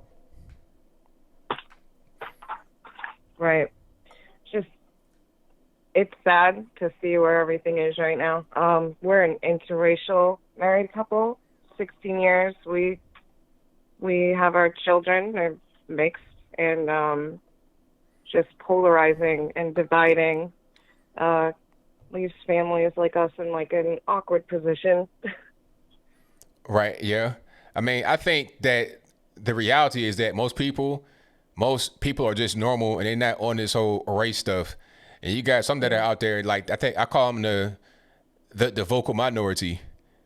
You hear them a lot, you see them a lot, but that's just not the reality of most Americans. Most people aren't really stuck up on their race stuff. Right. That's not at all. We just try to survive and make it and get that opportunity that America, gives everybody. That's what we're about, man. That American dream still. Like I said, we American, we proud, and anybody here, works hard and loves our neighbor as we should, man. And just, look out for each other. Enough of this brainwash and this political agenda stuff, man. This generation of children are lost, and I think politicians know that. They use that to feed them, to destroy their own neighborhoods, and at the end of it all, if they get elected, they're just gonna lock it down and enslave everybody, pretty much. You know what I'm saying? Like, oh, you guys, no more violence. This is what we're gonna do. Vaccines and all that. They're just gonna find a way to keep us under their thumb forever, and trying to avoid that, man. We're still a free country till we ain't. That's now right. They're trying to censorship us. You know what I'm saying? So we got masks. Now they're trying to censorship us. Like, what country are we looking at? What country are we looking like right now? We're kind of looking like China. It's weird. Right, the tech companies You know what I'm censoring. saying? It's crazy. Watching the tech companies, social media censoring conservatives or, the right side of the politics, which is a shame. And then racism is a real thing that does exist, and that they're calling everything and everyone racist kind of downplays, real people's experience and real racism, which is sad. Right, exactly. Well, I thank you for the call. I most certainly appreciate you. Yeah, thank you for everything you do. Thank you for your time, ABL. Tell Tatum I said what up, because nobody can talk to him, but appreciate y'all, man. Thank you. All right, thank y'all. All right. All right, shout out to the callers. That'd be it for the calls for the night. If you couldn't get in, I'm sorry. Don't blame me. Blame the white man. It's the white man's fault. But I got super chats on deck. I'm going to read right quick, so don't go nowhere. And again, thank y'all for joining. If you're not subscribed yet, go ahead and do that right now. Like the video as well. Share the video. Email the video. Do all that good stuff. Whatever you can do. All right. Shout out to the super chatters. I'm going to read those. And then I wrap it on up. Put the bow slam on the top. Thank you to New Wave Bossa Nova for the good luck emoji with the cat screeching into the megaphone. Thank you to Shannon Schaefer, who says BLM attacked Walkaway in Dallas today. And thank you to Tracy Bailey for your donation. Thank you to James Burlow, who says Kamala takes both knees. Shout out to Australia is real. Australia is not real. Just ask a flat earther who says I ring, but I'm Australia. Shout out to Tony Hotup for becoming an ABL supporter. Thank you to Mickey S for your donation. Thank you to CM for your donation. Thank you to Butt versus Windshield. Excellent name again. Who says Democrat policy, kill a baby up to and including birth, it's okay. But if your cat has unwanted kittens and you kill one, it's jail time. What? Crazy. Thank you to Matthew Phillips, who says, is Sean King black? I tried looking it up, but got SJW mainstream media nonsense. Said nothing about his daddy-o born in the 1950s was light-skinned black. Yeah, or say something about it. He's white. Like, I know a white man when I see it, and that man is white. It's no. Shout out to A. Apron, who says, have I ever been invited by Dave Rubin or Rubin Report? No, I haven't. But shout out to him. Good show. Thank you to Commander Kim, who says, congrats on your engagement. I'm married now, but thank you for that. And thank you for your deep, detailed analysis. Wishing you many beautiful black babies, 2 on each knee. There you go. Shout out to Johnny Manziel, isn't a bust. You guys and your names, hilarious. Who says, thank you for these videos. No problem. I do it for y'all. Thank you to Cat MCC, who says, congratulations. Thank you. Thank you to Apu Bakar Al Puff Daddy, who says, may God rest the soul of St. Louis police officer Tamaris Bohannon, and may look over his wife and 3 children. Officer Bohannon was murdered while responding to an emergency. Where are Black Lives Matter on this? And the guy who killed him was a white guy, a dope fiend on top of that. But where's BLM at? So when a black cop gets killed by a white degenerate criminal, crackhead, dope fiend, where's no BLM? But if the roles are reversed, if it was a white officer killing a black guy that was a crackhead, dope fiend, then you got everybody all up in arms. So I want consistency. That's all. That's all I want. Shout out to Trent Straw for becoming an ABL supporter. Thank you to America We Stand for the keep it up emoji working out. Thank you to You're So Cool 23, who says, did you see the lawyer who served the county board in Florida with subpoenas for treason for mask mandate? Can't believe not getting exposure. I've not seen that. I may have seen something about it, but I didn't look into it. I'm gonna look into that. Thank you to Brett Sessoms, who says, I like your collar and guy's hat. I lived in the Dominican Republic for about 2 months. In the Santiago, La Vega area. I love the DR. Shout out to Dominican Republic. And shout out to my man, the Valentine Show. Thank you to Louisville Cars, who says, Max Kellerman said that MAGA supporters don't live in reality. Says the side that think biological men can be women. What reality is that? God bless you and congrats to you and Lady ABL. Thank you for that. I appreciate you.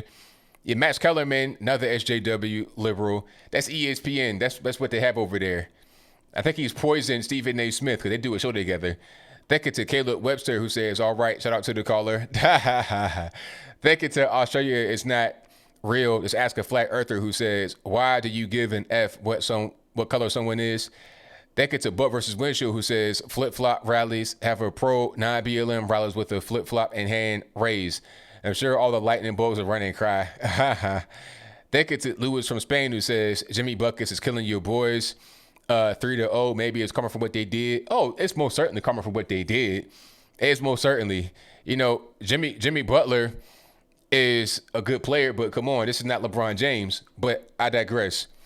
Shout out to Caleb Webster, who says BLM doesn't want equality. They want black people to be able to do whatever to cops and have no consequences. Exactly. They don't want equality. They don't want anything other than vengeance and blood for what they see as a wrong. Thank you to Butt versus Windshield, who says caller is spot on. That was about an hour ago. Shout out to the caller back then. Thank you to Mr. Tix, who says Big Trump, Florida and Southwest Florida. Oh, Big Trump, Florilla and Southwest Florida today. I believe Bryson Gray was there. Shout out to Bryson. It's MAGA season ABL. Keep speaking. Love your shows and your patriot passion. Trump 2020, 24, 28, 32, 36. Big facts. Thank you for that. Thank you to BB, who says, love you, ABL. I appreciate you for your very kind words and your donation. Shout out to Royal Tar, who says, God bless America and ABL. Thank you to Bryden Phillips, who says, big rocks, little rocks. You know it. You know, straight to Gitmo. Big rocks, little rocks is how they go down. Thank you to the Shannon for the thank you emoji. Thank you to ATP 444 for your donations, plural.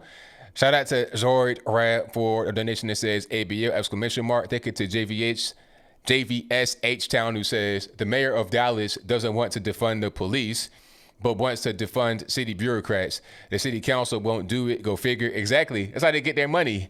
That's how they get paid. You can't mess up the gravy train.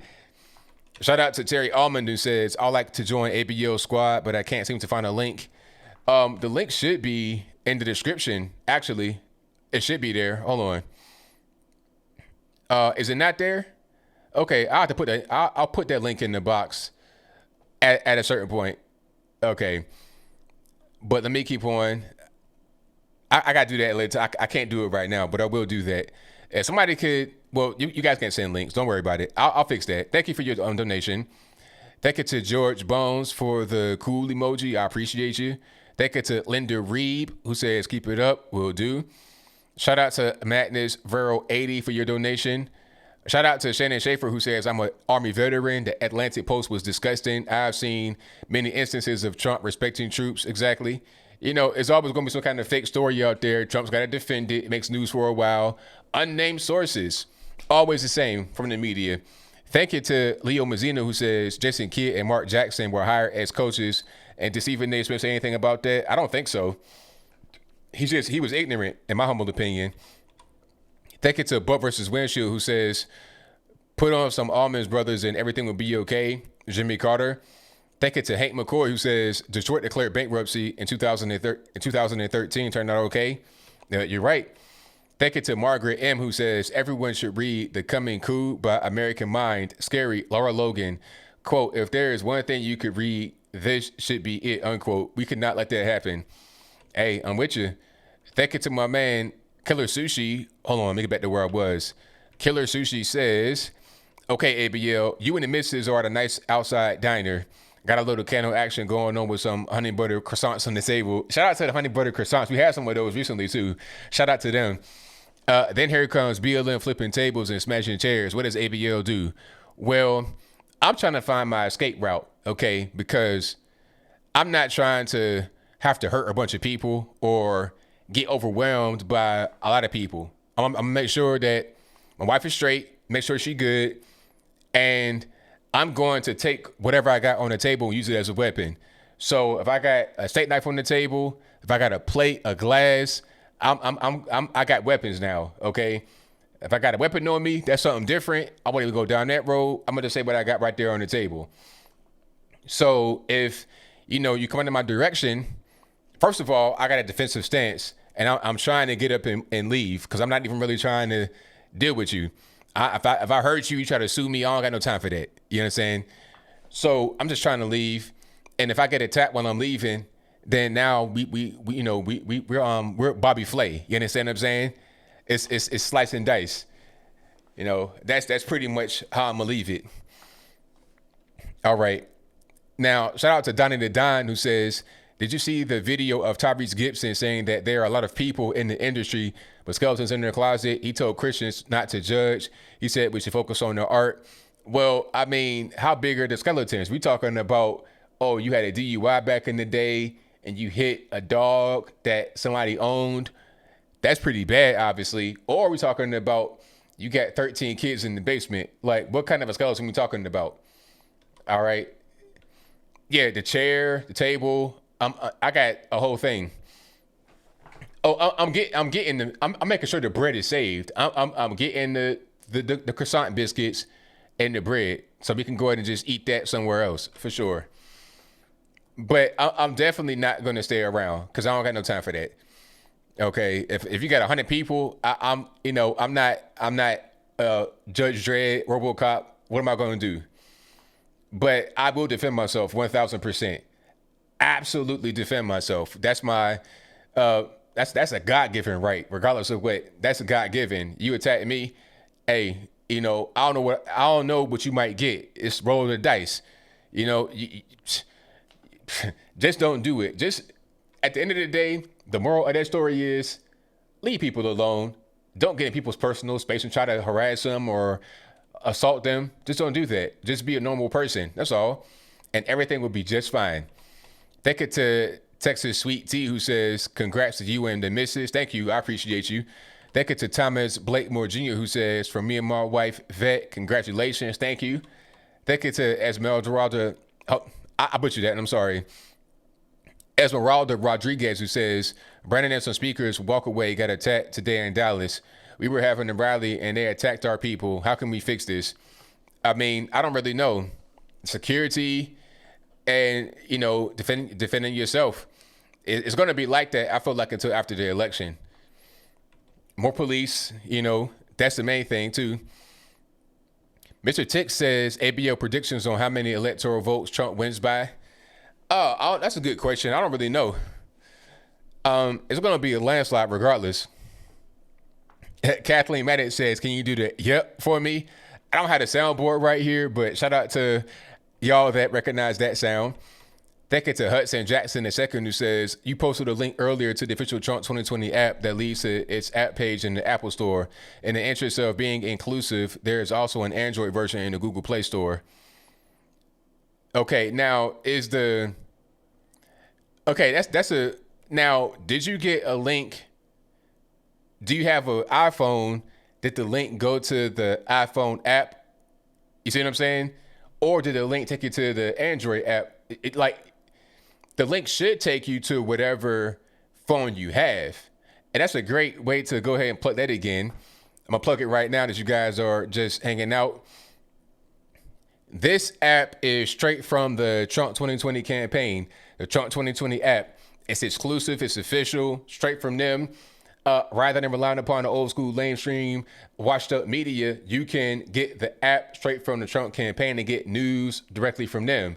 You can also sign up to volunteer. If you got any events happening in your area, if you want to volunteer with the campaign, you can figure out if you want to be able to do that through the app. The link is in the description box. It'll also be right here in the chat box.